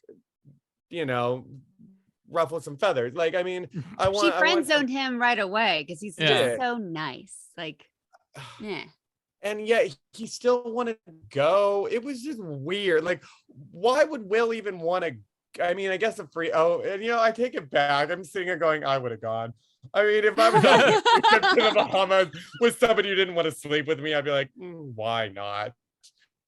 Yeah. I don't know. But then at the same time, if I was Julie, I'd probably been like, you'll do for right now. You at least want me, and that's good for my self-esteem. So I'll take it. Like, I don't know. Yeah, but she might create another killer if he wasn't a killer's son involved in the plot. She might create another stalker or killer doing that too. Right. I feel like I would just shut down. I would just be like, I don't want to be around people. I wouldn't have gone on the trip probably because I wouldn't have felt safe outside of my comfort zone. I'd be like, I want to be safe in my bubble during this weekend. Yeah. That's my biggest issue with this movie. Well, no, not, but that's one of my big like questions about it is she's so resistant to like everything. And then all of a sudden, the most arbitrary contest that doesn't exist shows up on her phone. And then she's like screaming, like, we're going to the Bahamas. And you're like, jumping on the bed, going, ah! Like it was too sharp of a contrast versus if she had that first meeting with Ray and she had said like, I haven't gone through last year. I need to get out of town. I want to go far away. I can't go back to that town. Like, let me tell you, I've been traveling a lot recently. I hate being in LA right now just because it reminds me of too many things I don't want to think about. So I'm traveling everywhere I possibly can go to avoid being where I live, technically. So it tracks that she was offered like a free trip somewhere and get excited, but it could track. It just doesn't the way they set it up, because they set it up as she doesn't want to leave her bubble like you, Jessica. It just like, would you have jumped into that quick of a reaction if you want a trip to the Bahamas? You'd be like, oh, that sounds fun, but am I emotionally ready for it? I don't know. Like, there wasn't that's so any weird. shift. What contest did you register with? Yeah. That's so weird. Yeah. My number is unlisted. Like, remember I just said that right before the phone rang? Because we tried to set this up for the audience, but right.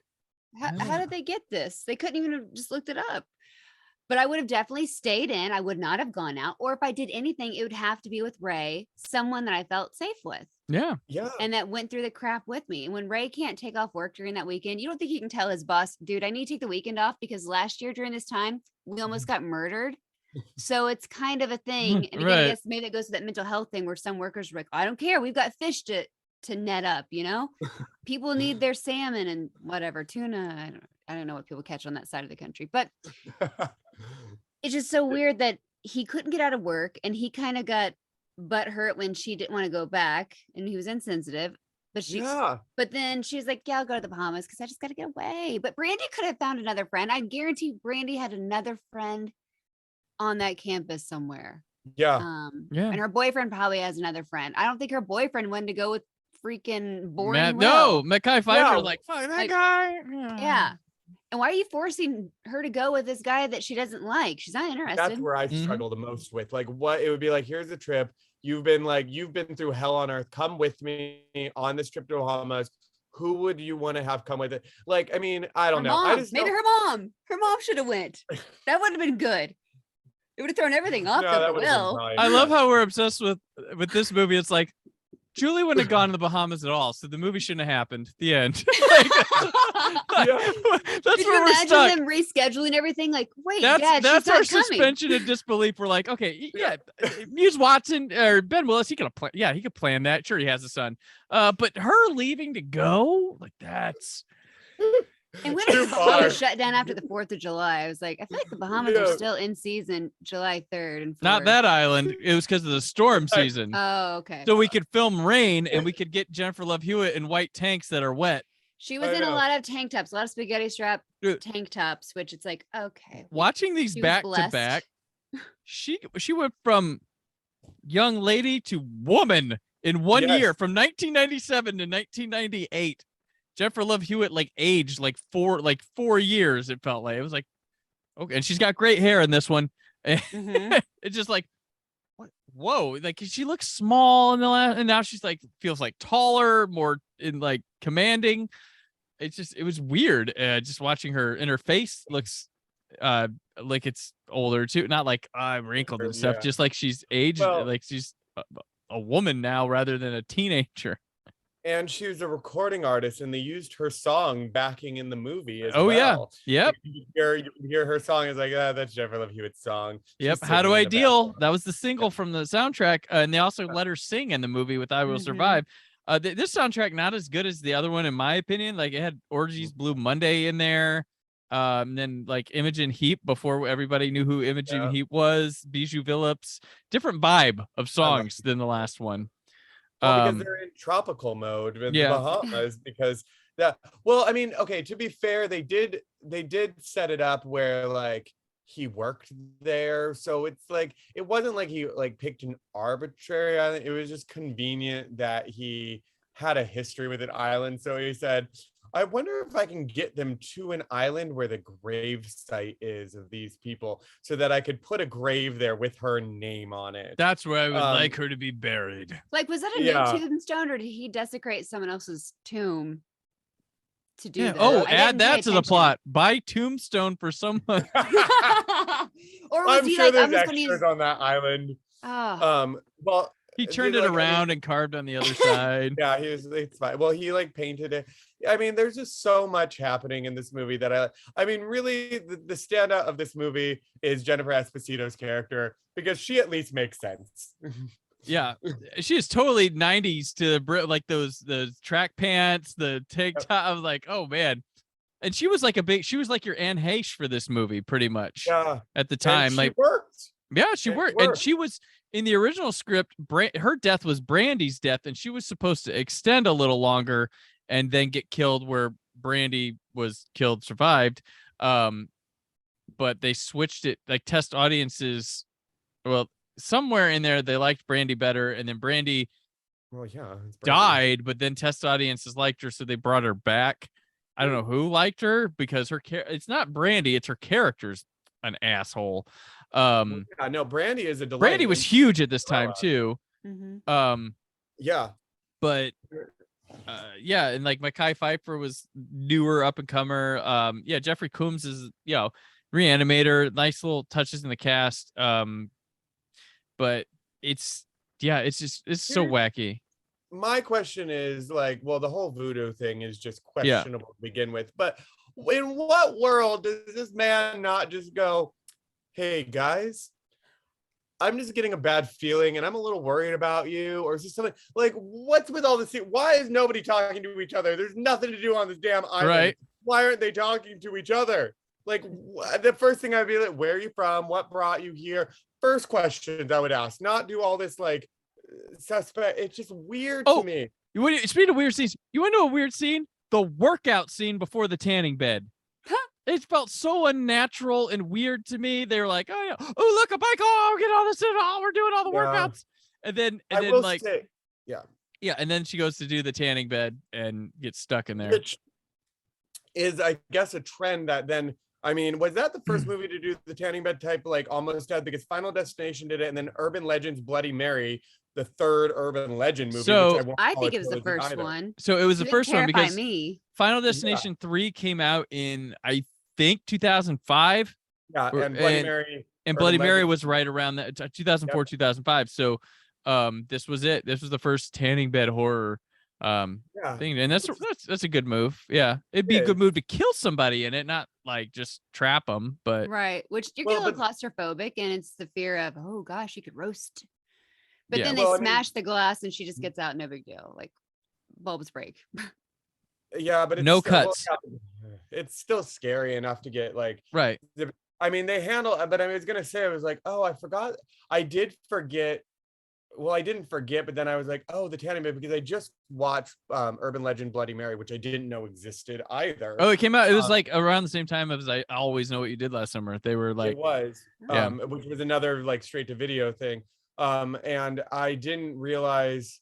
So that's why when I like saw I Know What You Do, I Still Know, and I was like, oh, the tanning, because I literally watched maybe 3 months ago, Urban Legend Bloody Mary for the first time. I was like, I wonder if I Still Know What You Did Last Summer was kind of that like initial trend of like, let's torture people in a tanning bed like thing. And I think it was because tanning was popular in the 90s. I don't think any movies before that would have done a tanning bed. It wasn't an 80s thing, I don't think. So no. Yeah. Oh, right. Just the other movies took it to the next level where they actually died in the tanning bed. Right. This one at least was. I mean, again, you went through this elaborate plan, and then you like do these shitty ways of just slowly like messing with him and taunting them along the way. It's just too much work. If you're gonna really like screw with somebody, come up with a better plan. But did he exhaust himself coming up with the plane tickets and digging the grave and doing all the other and concocting this plan with his son, who I really want to know what his son's reaction to the first like movie would be. Right. Another thing Ben Willis does, reprograms lyrics on a karaoke machine to say I still know. Oh, No one saw him at all. Yeah, do he that. knew what song it was going to He knew have they to were going be. to go in there because no one else is going. Yeah. Okay, so Donnie, my boyfriend, he'll be like, it's really rude to correct people because sometimes I'll correct him if he says something that's, not the right information. I'm like, oh, I think it was so and so, and we'll look things up, and I'll probably be wrong. However, Mr. Bellhop, when they get there and they go, oh, we got the capital of Brazil right, and instead of him going Brasilia, didn't they make it Brasilia? They could have been like, what? Question it and get back on the boat because they just got there. But still, he didn't say anything. He's like, I'm gonna keep this to myself. Those two would have been like, stupid radio station. Yeah, who's gonna give you the tickets for this trip? But here's the you thing. did get it right. Didn't they set up Julie James in movie 1 to be a smart person? Depression doesn't make you stupid. Right. So like it makes you like foggy and whatnot. But it like how did they get these tickets? Were they at like the will call? They were at the They hotel had to go already, to like but normally you would go to the tickets. station to get those tickets, right? Or something. They didn't show that part. They just did they get mailed? But then if her number's unlisted, then her address, sure as hell, are they giving her address to the radio station? Yeah, you're and going it was to the already that weekend. Yeah, and it's like, hey, congrats, you won a trip to the Bahamas in the next 2 days. I bet Will went to the radio station for them. He was trying to help out. Although I'll pick him up, guys. Good old Will, always taking one and stepping up for everybody. See, I mean, maybe I get why he was around all the time, being like, I'll take care of that for you. Like, yeah, he probably was. Well, yeah, now I almost think that they like said something about him picking up the tickets. Now I want to go back. I feel like he was with Mekhi Phifer and it was like, oh yeah, like, they're gonna go. They're on their way. I think they picked up the tickets. I don't know if that's a line or if I'm just replaying it in my head, but okay, that could track. But then, if Will didn't go, how would they have got the tickets? They take you to the door, and that convenient, which we would actually do that at the radio station. But back then, people would be there 24/7. They'd be like, "Why are you taping stuff to our door?" Yeah. Oh my. And if you actually knew that in the morning, wouldn't you know that's not the guy's voice? Yeah. That's in true. the morning. Yeah. Well, that's the other thing is Brandy did say turn on the radio station and they only got static and they didn't seem to care. Oh yeah, that's true. That's true. So it just seems that Julie did not like. I get the excitement of winning something, but there's too many. Okay, I mean, but we're also let's go back in time to when this movie was. This is pre 9/11, like when travel was easier. Easy. Yep. you can go directly to the gate even without a ticket. Like Yep. all that was a thing back then. So I mean, we're maybe thinking about travel from a modern time, about convenience or whatever. I mean, could you have left tickets at an airport or had a reservation? I feel like maybe back then the radio station or like could have called. You didn't have like an auto thing. You went up to the desk and I think you just say, I'm so and so, and they give you You'd have your to show your boarding driver's passes. license though to Yeah. pick up Yeah, but those if it- tickets to prove that you're the winner. But if it was So done in your name, Brandy should have actually had to go pick them up in all person, she had to do is prove her identity. yeah. But if they put him, if you Sign bought a them, W-9 because it's going to be valued more than $599. well, they You're obviously the Willis family obviously is sitting on a gold mine of money here. So Because, you know, he's he could have presumed bought dead. him for himself and then a bunch of other people, and those other people come say their name and they have it, but it was bought under his guys and he How gave did everybody they else. get there? Yeah. Yeah, how did they? I mean, there's a lot of hows in this, but and then why? Okay, at this point, like, did Ben Willis just get the taste for blood and was like, I love it, so now I'm gonna go and kill everyone? Like he was just taking. He didn't even waste any time. At least in the first one, there was still like, okay, I'll kill. Well, he killed a few extras, but in this one, he was just like, fuck it, let's kill the whole staff. And he just didn't care. And then he killed his own son. Oh, Which I mean, and who came up with the son's name? Was Ben Willis being like, okay, go with it.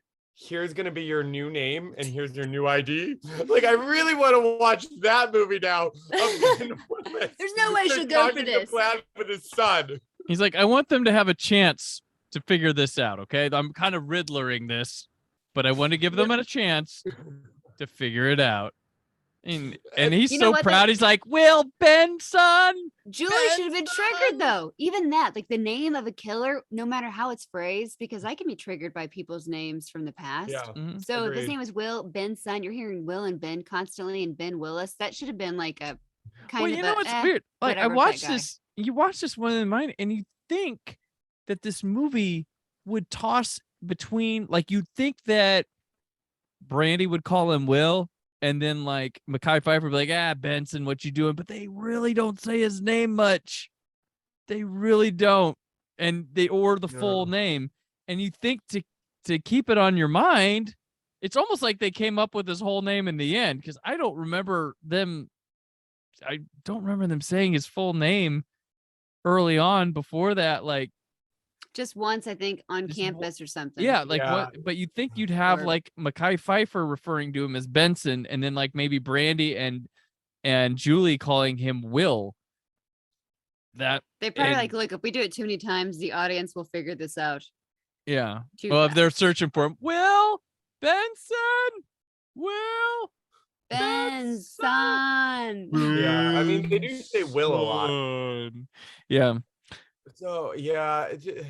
Well, and don't- also when we get to that scene with father and son reunited, what is with the dubbing on Muse Watson's voice? Like, it's his voice, but they have him like done like hero style, where he's like, stand him up, and it's like overpowering. He's like, hello, Julie, and it's otherworldly in like hero form.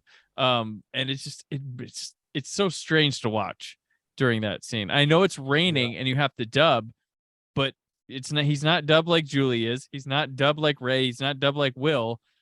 And it's just, there's like a lot of extra boom in it. And it's weird. And he's robotic. Like, he just makes these commands. He's like, run away, girl. Like, there's zero personality to him. It's a bunch of commands. I mean, it makes sense when you think about this movie as a sequel. Yeah. Where as Scream 2, which came out before this one, and you look at Randy and talking about the rules of sequels, you're like, okay, you have like a bigger body count. You have like a killer that seems almost inhuman or like more whatever.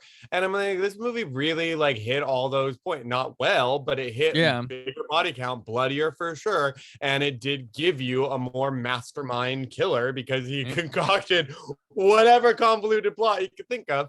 So to be fair, they went bigger. It did go bigger. And this movie could have worked. I really think one of the biggest detractors is Williamson. The touches in the dialogue, maybe making some character stuff work a little better. I don't think this movie as set up is great and he could have saved it, but I think some of the stuff would be less dumpy with Williamson's touch on there. Was there a reason why he wasn't involved in the sequel? Yeah, he was busy. They went to him, but I think he was working on Dawson's Creek at the time, and The language I didn't understand watching Dawson's Creek. I'm like, man, they are very smart for high schoolers. Yeah. So at this, like, Scream shot him to everybody's want list. So he had Dawson's Creek going. He had The Faculty going. He had Teaching Mrs. Tingle going. Like, this was the hot name to have work. He was busy as hell. He was working on Halloween H2O as well. I bet if they let him have his poster the way he wanted, he would have moved a project and been like, all right. Yeah, because but you ruined my poster. This movie got Jennifer Love Hewitt and him and Freddie Prinze back, and then it got like beloved Brandy. Right. So like you would think it wasn't like they phoned it in for a sequel of like, oh, we're just gonna do a cash grab of. It seemed like they wanted it to be like a Scream that's happening, like the evolution of like. Right. But who read the script and was like, oh, we got a Scream 2 here? It's a matter of we need to get something out next year. That's pretty. Scream did the thing. Scream did the exact same. Yeah, 1 year later. But it was successful at it. Yeah. Well, okay. So also, Jessica, you mentioned the poster. I had the poster in this room, in my room in high school. I ordered it from a site that gave me like actual theatrical one sheets with like the back reversed and stuff for light boxes. And I ordered it before the movie came out. So I had the sequels poster in my room in high school. Because my room in high school was like, you couldn't see wall. It was movie posters, ceiling to, whatever. But I had that. So I want to talk about, Greg, what the fuck they were thinking on this release here. They opened it November 13th to the 15th weekend after Halloween. It opened number 2, Jessica. Do you know what number 1 was? What year is this? 98, November 13th to 15th. This is the movie number 1 was in his second week. The Waterboy. Thank you. Because I went to see it in theater for my birthday. There you go. So the second weekend of The Waterboy, it comes to number 2. It beat Meet Joe Black, which debuted that weekend. The Siege with Denzel, that was number 4. 5 was Ants. 6 was I'll Be Home for Christmas, which was also new. 7 was Pleasantville. 8 was the second week of a Wizard of Oz re-release. 9 was Living Out Loud. 10 was Practical Magic. And then I'm going to throw 11 in there. It was Rush Hour. But I don't understand what was holding up the October release, because the Halloween release that year, opening the Halloween weekend, was John Carpenter's Vampires. That opened number 1, but only with like $9.1 million. That's not like a big, even for 1998, that's not that big. Practical Magic opened, but not really competition. I love that movie. So I love that movie. Yeah, don't you dare. I'm saying direct competition to, like, I don't think the same audience is going to that. Bride of Chucky opened in the middle of this month. That opened to 11.8 million. That did pretty good. October or in November? In October. Okay. So I'm backtracking from what came out before. I think it would have topped that if they were close proximity. I think they didn't want a competition. They wanted to just stand by themselves. And then Urban Legend opened in September at 10.5. So I think they were afraid of slasher overload, but I don't think they realized they were the surefire thing. They were the one that were going to hit. They had a huge hit first movie. They opened in the middle of October. They could have gone head to head with Chucky and taken it down. They I think they could have. Or people go to the movies twice. Even though that's my favorite Chucky movie, but I love it. They could have taken Chucky down going head to head and owned October, because the first one owned October, made most of its money there, and the little hangover in November, and was gone in theaters by early December, which was kind of quick for back then. But you're opening after and trying to make the Thanksgiving money on that. It only did 24 million budget. It tanked though. They opened 16.5 million and then like just dropped real fast. I don't know why you wouldn't go up against John Carpenter's Vampires. I don't know. It just You're better off doing a 4th of July release then, since it's always the 4th of July. It could be. It could have. Yeah, too. but yeah, I don't know. Maybe they weren't ready. Maybe they're like, it's too many It was slashers in that a row. dubbing. They had to get that extra dubbing in there. the extra Delayed them a dubbing. week. But I mean, to be fair, I did like you listed off all those movies, and I'm having like overwhelming flashbacks to like vividly remember seeing Urban Legends in theater. I will never forget the day I saw Urban Legends in theaters because of the night after I saw that movie was like traumatizing. It's a funny story, actually. And then I saw Pleasantville in theaters. I saw Practical Magic, and I saw pretty much every movie. I saw a lot of movies that month, and in October and September and November in '98, apparently, because everything you listed, I was like, I own all those on DVD. And Pleasantville is iconic. You know, it's funny. I was just thinking, Bride of Chucky and Urban Legend were both, for some reason, early dismissals from school days. And I, instead of going, everybody would go to Pizza Hut for lunch. I went and I had to go see the first screening of those movies. So I went to both Urban Legend and Bride of Chucky like at like 1 o'clock on Fridays because I got out of school early, and I was like, nope. Everybody's like, go to Pizza Hut. I'm like, nope, I'm gonna go see Bride of Chucky. Sorry. We had a movie theater in our town. I probably would have done that too, but we had to drive 20 minutes to 30 minutes to get to a theater. And so it was with the family too, because the 90s. I'm trying to think. I was what? Gotcha. 11, 12, I was 11. gonna say 10? you're a year younger than me, I think. If you were a 2005 graduate, I'm an 04 graduate. So yeah. So I saw this movie twice in the theater. I did. Really? I saw it at least twice, I think. Did you like it the first time you watched it, that you wanted to watch it again, or were you just something to do? I think it was another case of going opening night, and then just some friends wanted to go ahead and see it, and I was game. Taking people, and I don't think I realized how awful it was with certain things at the time. I still think this is a largely entertaining movie for all its faults. For all its faults, it's goofy as hell. Like, if you want a slasher that you can like enjoy some of the kills, stalkings, and like the stupidity of it at the same time, this is perfect. Like, this is the most ridiculous, one of the most ridiculous slashers of all time. It took a while to get to the killing, though. Not that I should be complaining. I feel like because nothing happened until they got on the island, right? Just a lot of like. That's probably why they have the fake out open with the confessional, just to have some kind of scare in there. And there's a little stalking at the dance club, and then it really when you get to Ray and John Hawk's death, how long was he waiting out there? Like, come sometime. Wait, do you think that Will's dad was at the dance club? Do you think he really was there? Like, hey, can you show up and like scare her wearing a slicker, like they're gonna let him in, or is that her imagining things? I think it was her PTSD. Yeah. I think they did do a good job of, I'll try to give some credit, or I don't know if it was intentional or not, but at least in my mind, I feel like they were establishing her PTSD through her dream sequences, through her flashbacks, which kind of justified the ending of the first movie with the opening of the new one, where she's kind of having these elaborate scares. And to be fair, I remember once in high school, I don't remember what happened or what I was thinking about, or if it was a reaction to a traumatic event. It probably was, but I do remember one time kind of falling asleep in my English class and then like screaming really loudly and then looking around being like, oh, I'm in class right now. So that happened to me once in high school. Wow.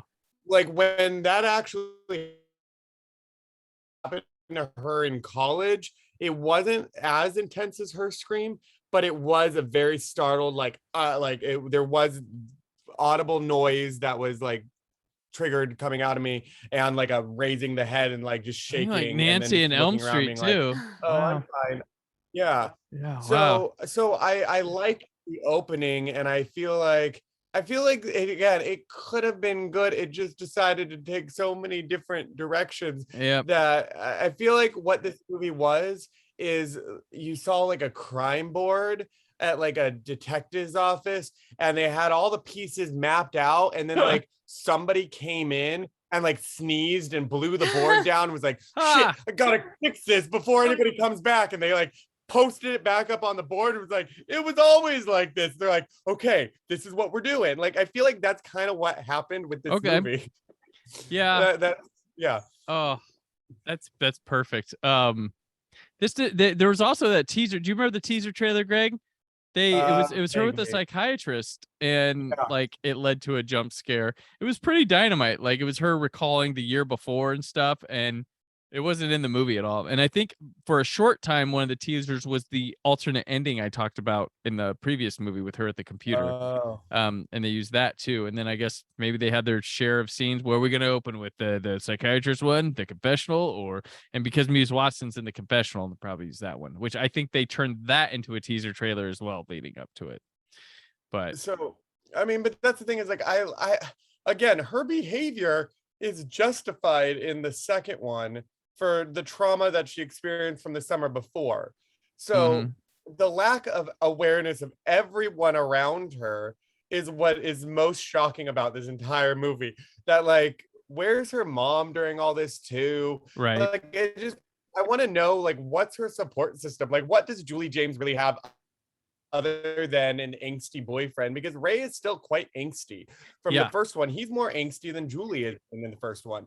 So like, what is her life right now? And she's a charming, like delightful, like woman. I'm sure she could easily make friends, but again, she's guarded. I'm sure, like as Jessica was saying, like it would make sense for her to be guarded. But you would think people would naturally like gravitate towards or just want to like protect her or hug her or just like bring her a cup of coffee. Like I would, I'd be like, are you okay today, dear? Like if I saw a girl screaming in class, my reaction would be like, she's crazy. I'd be like, let's be friends. Are you okay? Let's talk. Like, right. I don't. Isn't she the girl that almost got murdered? Because people would talk. Right. Oh, Everyone would know about her. Be her friend. I would like, that would be my first thing I would do. It'd be like, who's at this school? I'm going to be her friend by tomorrow. And it would happen. And I would genuinely, I remember in college when I saw a girl crying on a bench and I literally went up to her my freshman year and like orientation week. I was like, hi, do you mind if I sit here? I just noticed you crying. What's going on? Like, I just genuinely, and her name was Mackenzie and she was lovely and we were friends that year. We're not like in touch now, but it just like, that's what you do. I mean, okay, I shouldn't say that's what you do. That's what I do at least. So I'm projecting myself on every character and judging them harshly, apparently. But I love that you do that because if I saw someone crying, I'm like, I don't know it's you, because I would sit there and be like, and I would end up saying the most awkward things that would make them more uncomfortable. And like, what's this freak doing? I'm just trying to express my emotions and be by myself. And she's just like, hey, I would be weird. So I could never do that, which is probably why I would not want to go on a freaking trip to the Bahamas when I'm going through stuff. If I'm seeing him wherever I go, do you think I'm going to leave my safe place? Nope. I would want to be with my mommy. There you go. Well, I mean, Julie's mom's too busy accusing her of being on drugs. So Right. she was like, Mom, you're dead to me. She never comes home. Okay. Well, is that all we got for I Still Know? I will say that We're gonna always know. Okay, go ahead. Mekhi Phifer, his character is like most relatable, and just with his dying, I'd be like, I feel like that's how I would end up dying, being like, look, guys, I'm tired, I'm hungry, I'm horny, and then like the killer goes, that's my cue, and then it's a perfect, it's a perfect, I don't know how many times a month or a week I say, I'm just tired, hungry, and horny. Like literally, I say that verbatim every time. I was like, I feel you, guy. I might as well be dying right now because like that's how he went out. And I feel like it would be pretty likely that if I was in the middle of like being attacked, I would say that, and that would be my end like sentence. So for that reason, I approve of his character and his death.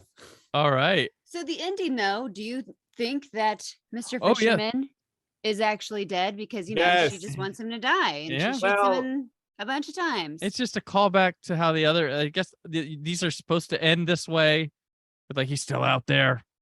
If we could do a third one, you can't escape him, and if we do enough at the box office, we can do a third one. Leave it open. Well, I don't know. I mean, like that starts moving into Michael Myers territory of like, can you kill this guy? Like they didn't set up Will, or they didn't set up Ben to be like, he was too real. Like Michael Myers at least had some weird, like you never really knew what, like the figure, you never really knew much about him. I mean, now they try to give a deep backstory to him, or Rob Zombie did, whatever.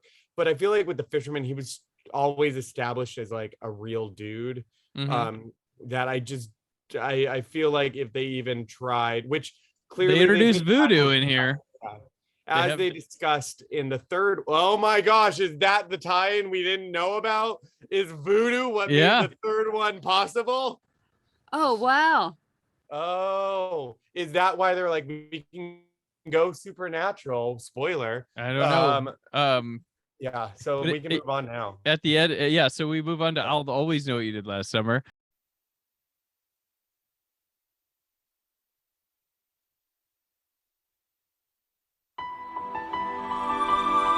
So you've all heard the story, right? About what happens on July 4th? Whoa, Amber, you want to freak everyone out?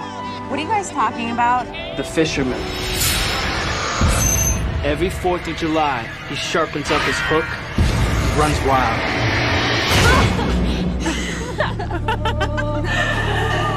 They were the best of friends until something went horribly wrong. The secret dies with us. Say it. Secret dies with us. Secret dies with us. Secret dies with us.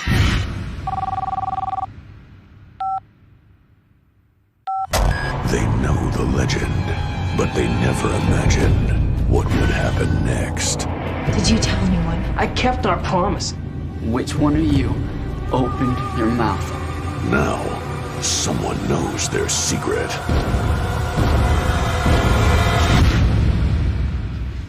Ready?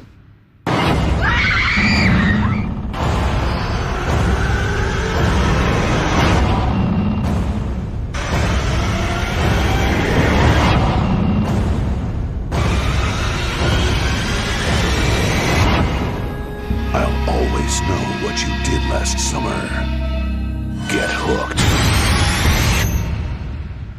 Directed by Sylvain White, written by Michael D. Weiss, based on characters by Lois Duncan, starring Brooke Nevin, David Patkow, Tori DeVito, Ben Easter, Seth Packard, Michael Flynn, and Don Shanks as Ben Willis, the fisherman, who he played Michael Myers in Halloween 5, The Revenge of Michael Myers.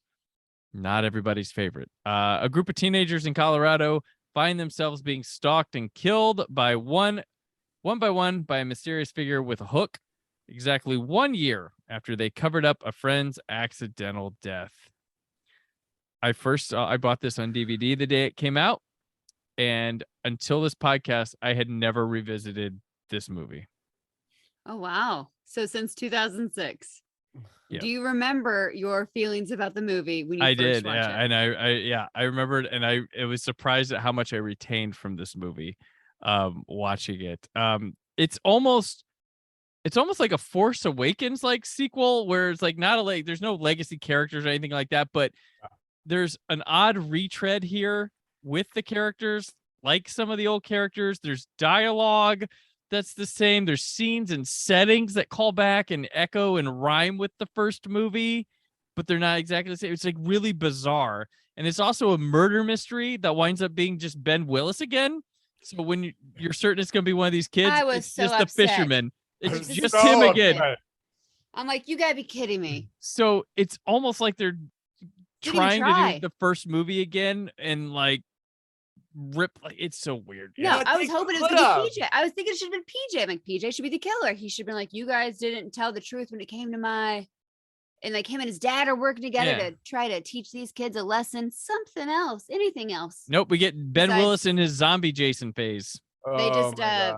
what is it, Bloody Mary in the mirror 3 times and then he appeared, or Yeah. like, because why would he go all the way to freaking Colorado? I don't know what he's what like. I- I hear kids are covering up deaths in Colorado. Like, Just so I'm the fisherman. does he just appear when this stuff happens? Like, There's so many random things about that of why did they get, somebody gave me a bad name dressing up as a fisherman in Colorado. I'm heading out there.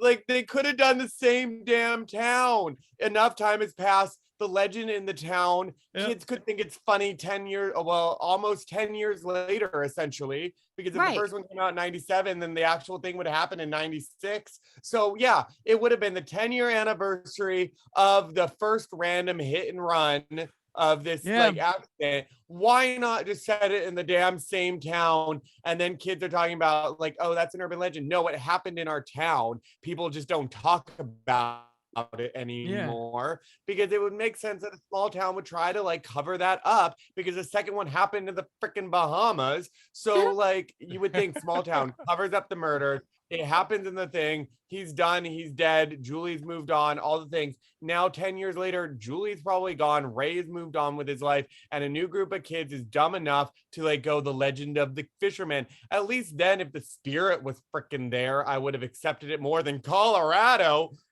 It's just I so don't weird. know. Like I'm all of a just so sudden, annoyed. they got into true crime before anyone else got into true crime. Apparently, when they were in elementary school, they were like, "Hey, did you hear about this fisherman Yeah. on the coast somewhere?" Yeah. Which makes no sense. Why would they get obsessed with it? But I did love all their outfits. I had so many flashbacks because of everything they're wearing. Yeah. And I Yeah. was like, I "Oh, wore low-rise jeans, everything. I miss you." And all the hair. Well, this was I think the film was announced in 2000 and hoping to have Jennifer Love Hewitt, Freddie Prinze, Muse Watson, and Brandy back, but it like hit development hell and wound up a straight to video cash in. Well, wait, were Brandy and Jennifer Love Hewitt given that script? No, it was a different script. It was a different I script. was Why are we like, in Colorado now? Why are we covering up murders again? what I made a note because I did make a note about the clothes being like I wore everything in that. Like I said, his flask belt and the wardrobe, it looks exactly like my college pictures. Like I could literally go through my college photo albums right now and being like, I wore that and I wore that. But also for some reason I looked at the cast, it was like, why does this cast look like season 2 of American Idol or like season 1 of American Idol? It just they just kind of all were like styled in the same way as that show, but like American Idol came out before it, so it looked like a dated American Idol like reject cast. Yeah. I don't know what was happening. And then Zoe being like the musician of the bunch, who was giving me Ryan Star vibes of season Do you know 1 who was cast as her? No. Jessica Strout was cast as that character, and then Hurricane Katrina happened, and she had to cancel because she was stuck in New Orleans. Oh, interesting. Yeah, so we could have had somebody we Well, that would've been- recognize aside from the Final Destination 2 guy. The blonde dude was the guy in Final Destination 2 that got killed that won the lottery and got killed in his apartment, and then the gay. Yeah, that's the only person I know from anything didn't else even aside recognize from Don Shanks, who plays the killer. I will say I recognize Ben Easter, who played Lance, who had arguably the best character in there, and not just because I know him. Lance was by far the best character in there. Yeah, we'll get to that. So this one, you're talking about the cast of this made me appreciate I Still Know What You Did Last Summer a lot more, because they went on from a full on well-budgeted studio production with like top performers And to actual music to an almost like Z-grade local stuff. Like the dialogue in this film, and this is gonna be like, I don't know if this is a credit this film or not, but it's no better or worse than any of the films we've watched for this.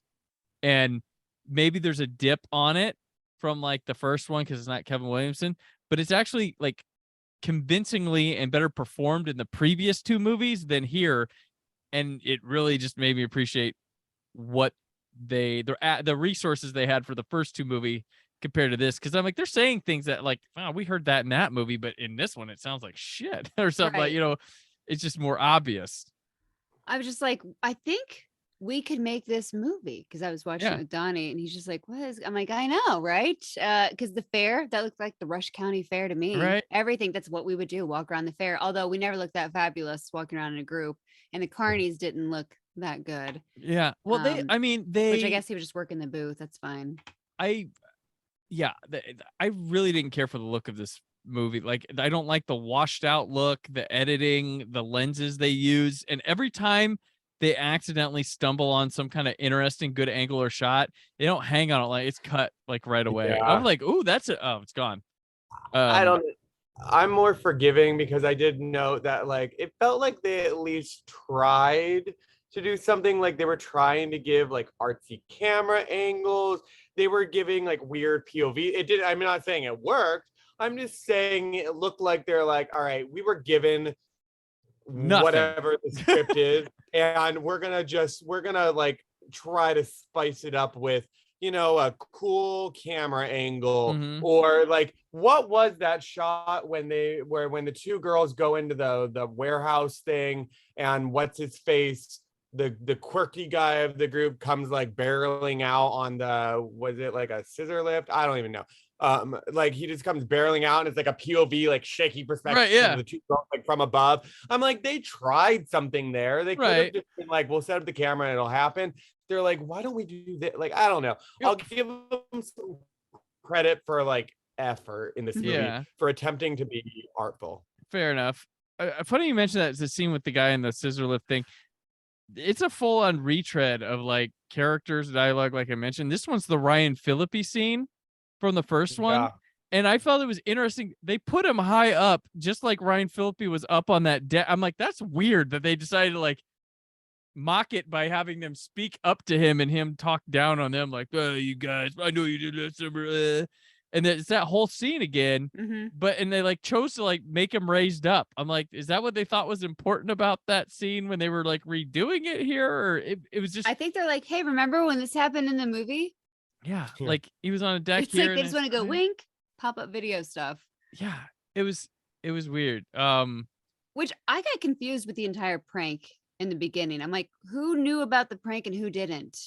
Yeah, I was very Was the confused about skateboard the dude prank. involved Yeah. in the prank or not? That's what I thought didn't he think. was, but then someone moved the mattresses, Yeah, like I guess. was it Ben Willis? Like, I'll teach you kids to prank. He knew they were going to bring him up because apparently this blonde guy always, Colby, always tells the story the best. He's constantly just running his mouth about this urban legend, the fisherman. Yeah, he was on In Slick. Colorado. He was trying to order a new outfit on slickandhook.com and saw they were sold out, and the last order went to Colorado. And he's like, "What's going on here?" You know, the altitude's different, so Ben Willis should have been winded much sooner. Yeah, that is also. true. Yeah, Well, that's why but he was superhuman except for the hook, the magic hook that is the crux. Like, yeah, I don't know. It the whole thing was bizarre, but I did like the text messaging. I like how she got the note in the text messaging. That was fun, like a fun way to incorporate phones, which they really didn't utilize phones as much as they could have in it. But true. and then I still struggle with when Colby at the pool, and then like she walks away and he looks on the cement by the pool, and it has the impeccably written letters like, I know what you did last summer. Oh yeah, like, and then it dries up.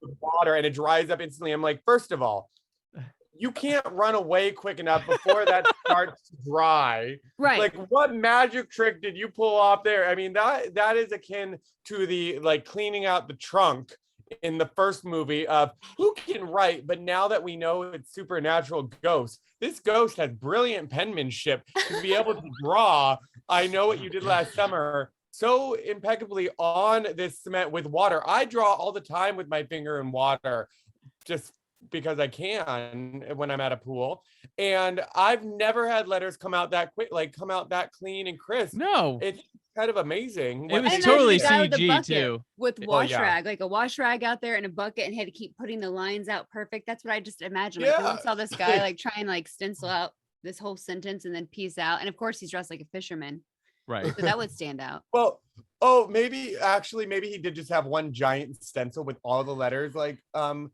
cut out, and then he just dumped water on it, lifted up the paper, and ran. Yeah, he's like, okay, I can Yeah. use this in the snow later. If I have to pee, I'll just like stencil out that way I mean, if because you it's can Colorado. concoct a plan, yeah, if you can Ugh. concoct a plan like in number 2, then I think he can make a stencil for number 3. Right. He had 10 years. I mean, Yeah, that is you go to Kinko's. true. To like perfect his legend. I'm gonna stencil on a pool. I was hoping it would say, Um, did it say I'll always know, or did it just say I know what you It did was last like, I summer? know. know. There's no Okay. always to this except for the title card. Right. That's Yeah. Why is it, and this I've noticed not just in this movie, but I feel like every movie now, when people fall to their death, why do they always die with their leg cocked upward? Like, they really, for some reason, it bothered me more with Zoe. Well, she didn't even like fall. Well, no, she did fall. like she just the way she landed was like her arms there and her leg, like her one leg was just cocked like up. And I want to say I see that in so many movies as like that's the way people die and falls in movies. Their leg just kind of bends to the side, but not unnaturally, because a human has to be able to do it because there's no budget to CGI a broken leg like that. But it just like, why do they choose? Like, do they think that it's too weird, or like to have the body die flat? Like, I don't know. Zoe's positioning of her death just looked too. Did she look sexier though? How she was laid out, where it's like, oh, Well, we yeah, want her to look more that's my point. appealing, Is but like, it's like I no, don't think when I'm falling, like, oh, I have to make sure I land sexy just so that my corpse, like, and the Right. and the police photos look good. I It's like a UFC fighter when they actually get I don't conked. It's know. like She they just just died. go noodle leg, and it's weird. Yeah, she died too gracefully, and that bothered me. And then when they discover there's so many things about this movie that are so awkward. When they discover when they walk in and discover their friend dead, the one that they like thought committed suicide, even though it really didn't look like a suicide despite having a suicide note. And then Zoe like sees him and she's like kind of goes, oh no. And then they start like looking around the house. They like look around the place rather than like have a bigger reaction or like wonder what happened. Like, the one girl has been attacked already. Like, somebody's already died. They know things are going on. Your first thought is look at a note and being like, oh, I guess he killed himself. Not like, was he killed? Like, but it took him a while to find the note.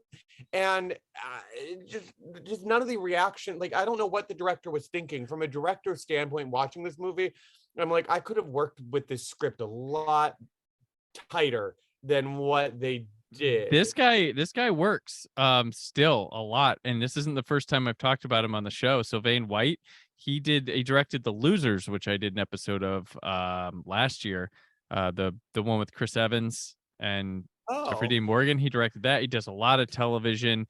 Before this, he had only done the Casey and JoJo music video for Crazy and Twa 3, The Escort, a straight to video softcore porn movie.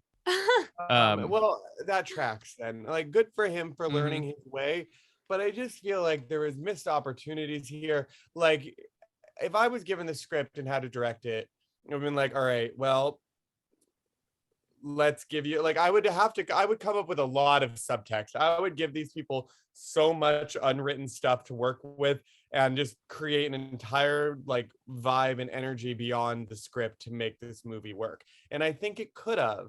I'm just sad about it. And I also struggle with, why would that girl want Colby when you had Lance there the whole time?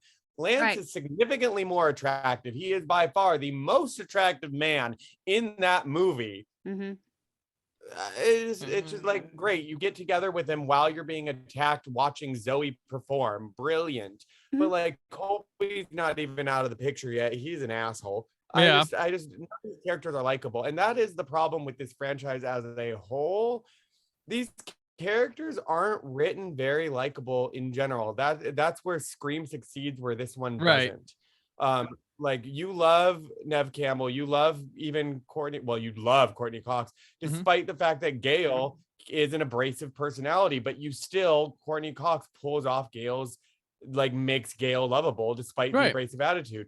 In this movie, Jennifer Love Hewitt does her darndest to give Julie James some oomph and like lovability, but you're just like, hard to root for you. Again, they kill off Helen, who's the only one I can sympathize with in this whole thing, and Ryan Phillippe because I'm shallow and he's hot. Like, otherwise, like Ryan, like, or Freddie Prinze Jr., I'm just like, you're charming, but like, it's just sad. Like, you're just so like sad. Oh my gosh.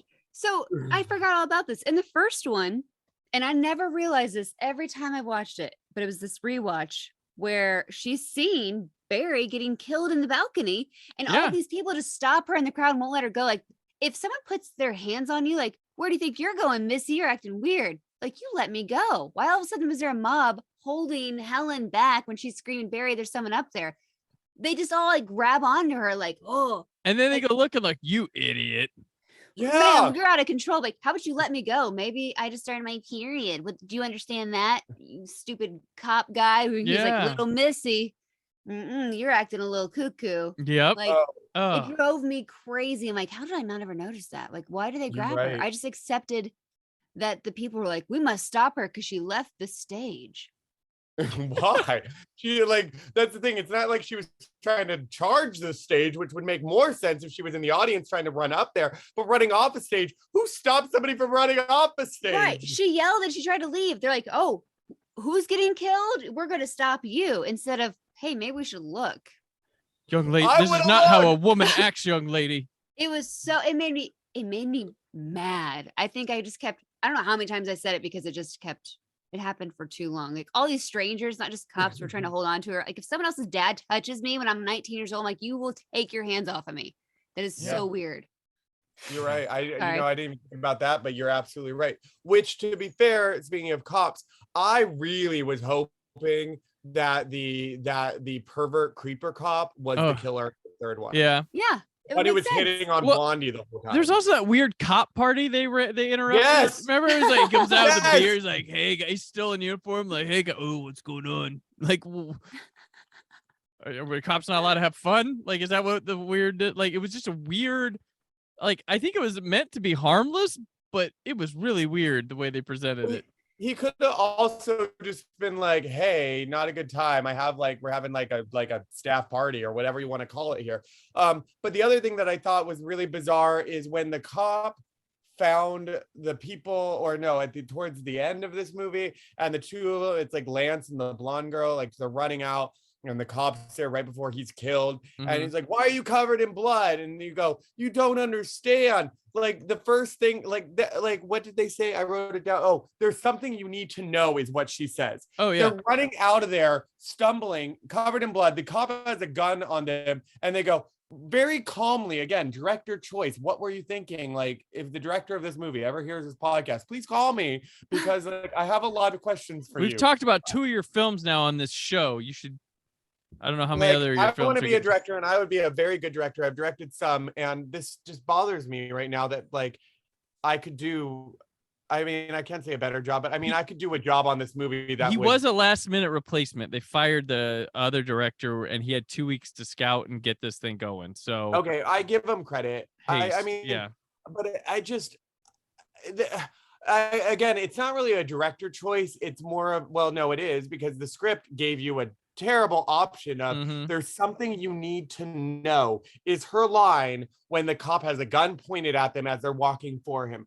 That is not what somebody should naturally, organically say. There's something you need to know. It should be like, we're under attack.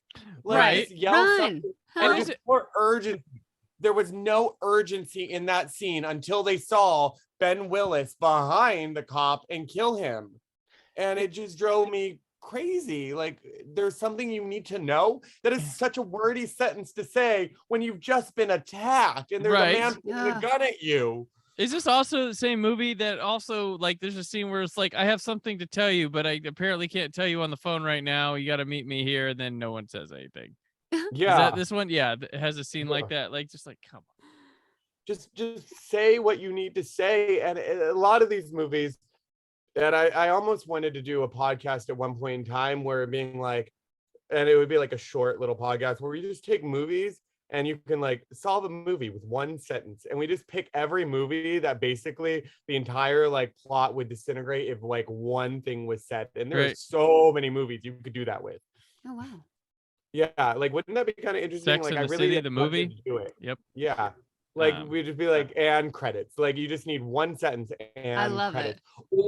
Or where it's like you watch those movies where they overhear something and then they run away without hearing like literally the next 10 sentences that would have solved everything. Being like, if they stayed and credits.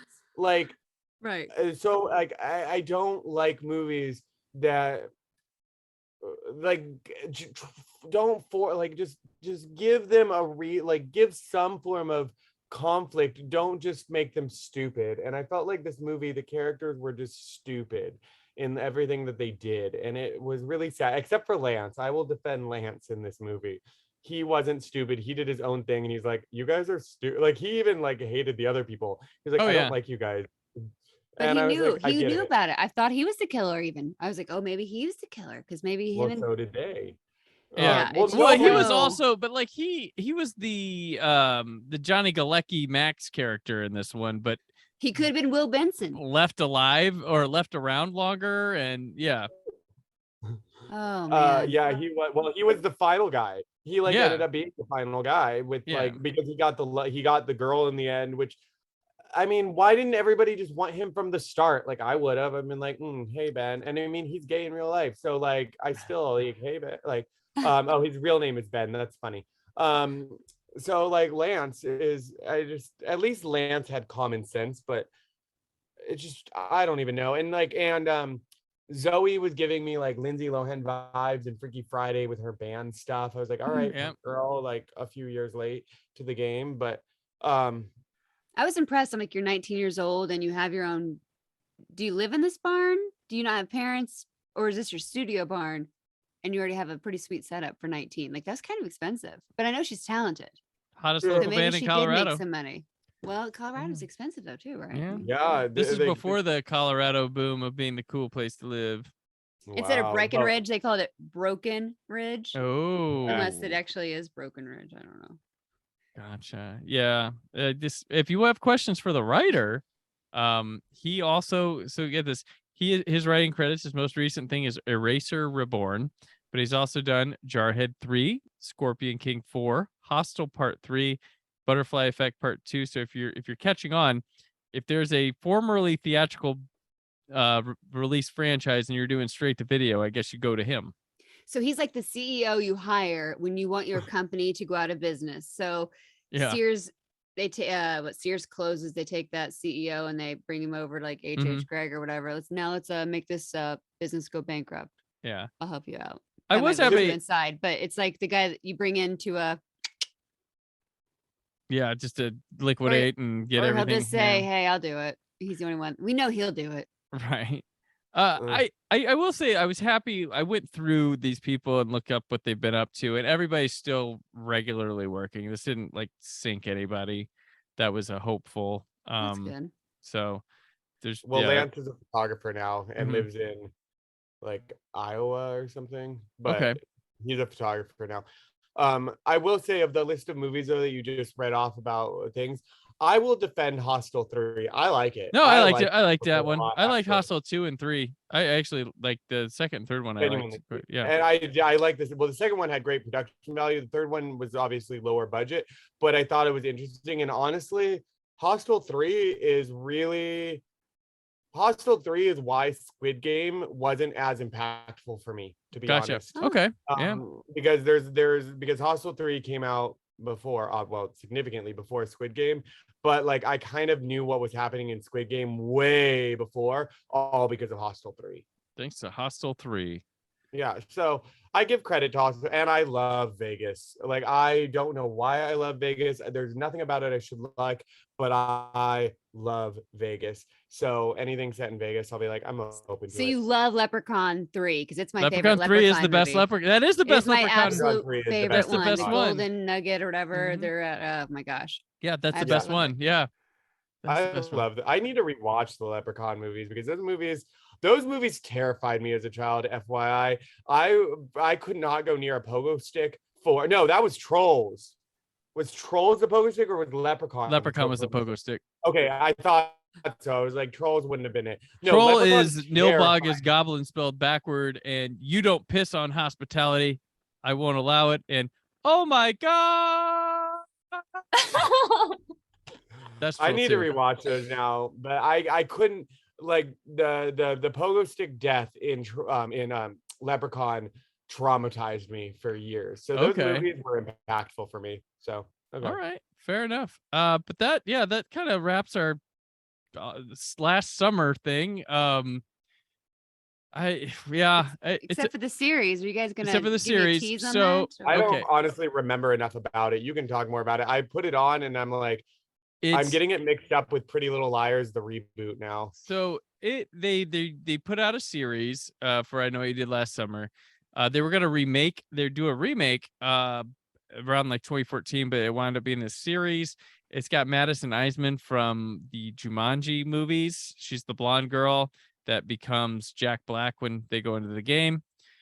And it's very Gen Z focused. But it's there's no fisherman for one, and that I don't think there was. Yeah, there was no fisherman like type thing, and it's a really horny show, like really horny. It's super convoluted, where it didn't need to be. Like there's all these they try to give everyone like 8 separate mysteries on their own Oh, geez. to make them feel. And I do like the one thing I did like about it was the madness of how it wrapped up. In the final like epilogue scene was very much in the vein of like Hannibal the novel. Where you're like, what the okay, bizarre, but I get it, but I didn't care for it, to be honest with you. And I'll say, while I didn't like I'll Always Know What You Lived There Last Summer, it's only like 84 minutes. This is a 8-part show that's like an hour long each. And no ties or nods to the original No, movies it's at a all? fresh start. Okay. There Aw. are some little like dialogue things here and there, Like you but see a crown and you're like, oh, it's Helen's crown. Or- right. No, it's I don't know. I'll say that the reboot of Pretty Little Liars that HBO just did, I Mhm. actually enjoyed it. Okay. That almost could have been a better I Know What You Did Last Summer, but more of like I Know What You Did like 20 years ago. Okay. Ooh. Okay. All right. Like that to me, I mean, yeah, that to me would have worked more as like a thing, because the Pretty Little Liars reboot went like full slasher dark, and the I Know What You Okay. Did Last Summer series was not a slasher. No, Really. It was no, just it's not. very drama, teen filled, like slow, convoluted burn that was a simmer that never really caught fire. And it's obsessed with twists that don't need to happen, like just for the sake of a twist. I will say though, if they could convince Jennifer Love Hewitt and Freddie Prinze to come back and go against the fishermen, I don't know how old Mies Watson is, like, so he can come back if he's in good shape for it. But I would be there in a heartbeat to watch a third Julie James gets hunted by a fisherman. Well, okay, so that does lead me to a question, is because I have a lot of thoughts on the third one. The third one didn't even need to do much to make it better than what it was, Mm-hmm. but I would never have gone supernatural with it yet, at least. No. But what would you have liked to have seen in the third one if you got the original third one that ended up going through production hell? If you had the original cast, what would you have wanted to see? Killing Brandy in the opening. Okay. Well, if the first one was a fisherman town and the second one was an island in the Bahamas, we'd have to, I guess we're looking at beaches is the theme, right? I was about to say, I was like, you would have done Colorado again. That's what I was thinking. Yeah. Go to the mountains. No, I was thinking like, I guess beaches is their theme, right? So what kind of, would it be a beach? No. So would they go to California? So they're a West Coast, like, we're going to start our lives in the sun and sand. And what year would it take place in the third one? Would it still be 2006? Well, we'd have to do it now. Well, if we got the so hypothetical 2001, like right after, where would she go? I think if you make it now, Julie's like huge into Outlander. Maybe she's into the Outlander books, and so she's all about Scotland. Gotcha. And so they go to Scotland, and they're over there like on one of the Loch Ness, whatever, hearing about the Loch Ness monster and visiting the coast, and then they think they see a fisherman. And then you see Sarah Michelle Gellar's. She's in it because it's Helen's cousin that happens to be Scottish. Oh gosh. Well, what then if Ryan Phillippe's there because he's older and how he would can you look a little bit more, How would you legacy sequel this?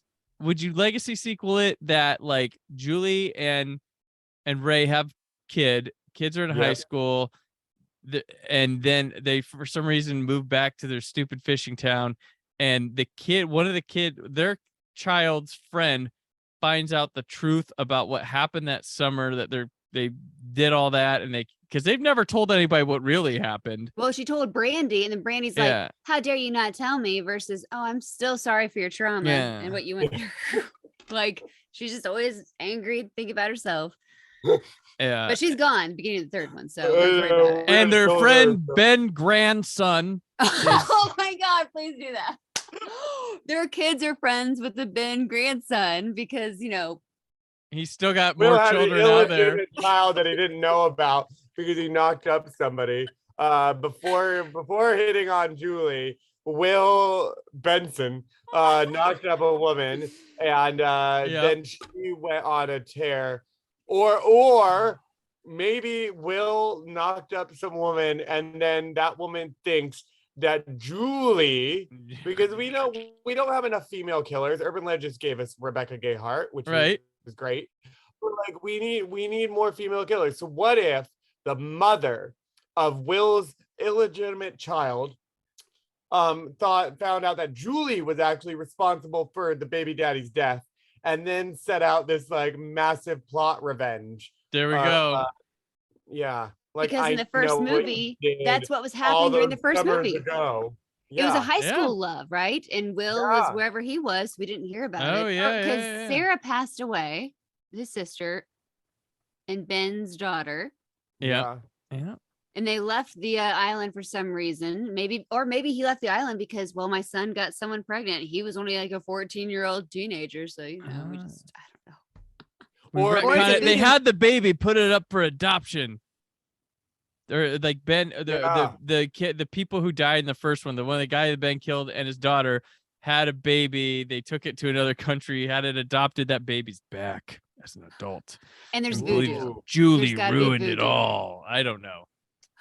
Yeah, well, we just established that the voodoo from the island is what created the fisherman ghost legend, a supernatural fisherman. That apparently can hear the call. The new Bloody Mary is the fisherman. You just get a hook and you say the fisherman and he appears. Oh, but that's how she tracks them, because she's doing all that fancy magic. But like, wait, what was the story behind the hook again in the third one? Why did they have that particular hook? Oh, the kid bought it off eBay. It said it was the original hook. Yeah, that's what I thought. See, that is believable. Okay, that's believable because like Jeffrey Dahmer's glasses went for sale, but in an auction. That's probably where they got the idea. They probably were reading about stuff, and maybe, or when did those glasses go on? I don't know when, but I mean, but killer paraphernalia has always been huge. That is a big thing for people. Like people bought Ted Bundy stuff, people bought Gacy stuff. People bought the artwork of like these killers that they did in prison. I mean, it was a big thing to sell. I don't know if you could get it off of eBay though. Yeah. And I don't think that a high schooler could have afforded it. If it was the actual weapon, it's right? Or was it an actual? Well, that's what people think. I know what you did last summer. $2. Yeah. Got it. I don't know. Yeah, I mean, wait.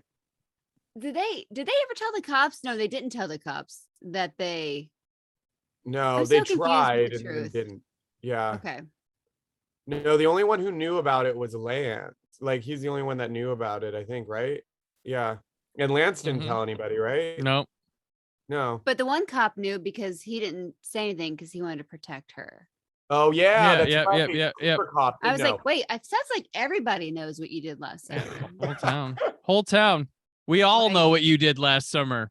To your parents, I would watch that movie of just a bunch of people just fucking like what's that movie? Oh my gosh, with the guy from Pretty Little Liars who plays a Russian. Oh, now I'm forgetting. It's like a horror movie, but or the movie The Game. The actual movie The Game, where like he thinks all this shit's happening, but it was actually a giant like setup for like whatever, like a party. That would be really funny. It's like we all know what you did last summer, and it's all these people thinking like, oh my God, we're under attack. And it's all this town being like, we knew, we got you at the end. Like, and now you're going to jail. Yeah. You're going to jail. We only made you wait that long because we really didn't care about that guy you killed. But you still need to be punished. Or being like, and that was your prison sentence. It's a new form of prison. You just suffer in reality for a year. Okay. Well, if you like any of these crazy ideas or you have your own, let us know. Someone's gonna make one of these movies, and you have to remember every concept you guys came up with. because you can then. Well, we have a sue, right? recording to Or- reference now. Okay. We have a Yeah, we do recording. have this all recorded. So if anybody steals it, If you're we still can, here, for probably the longest episode I've ever had here on the Brandon Peters Show. It's crazy, but it's been amazing. And I hope people have enjoyed it. I enjoyed 2 of these movies to different degrees. No, they're not screams. Some might argue they're not urban legends even, or Valentine, but everybody's got their own opinions on all that. But before we head out, thank you, Jessica, Greg, for joining me. Greg, what are you up to lately? Where can people keep up with you? what am I up to lately? That's a good question. Just trying to survive. And they can find me on social media at the McGoonies, the McGoonies, McGoonies. So yeah, find me there. You can always ask me questions. My content is changing very much from my children's book stuff recently. So follow along on wherever I end up traveling with my dog, who's been sitting in my lap for most of this conversation. And If we you have were enjoyed actually it. I watching. loved it. Mm-hmm. All right. Oh, look at those ears. All right, Jessica, how about yourself? Over at the Bob and Tom Show, but please, you can follow me on the Instagram at Jessica Alsman or Twitter at JN Alsman. On Instagram, I just usually post things of like feeding my squirrels that are out back, or occasionally a raccoon or a groundhog, because that's what I'm into right now, is feeding all the critters. Awesome.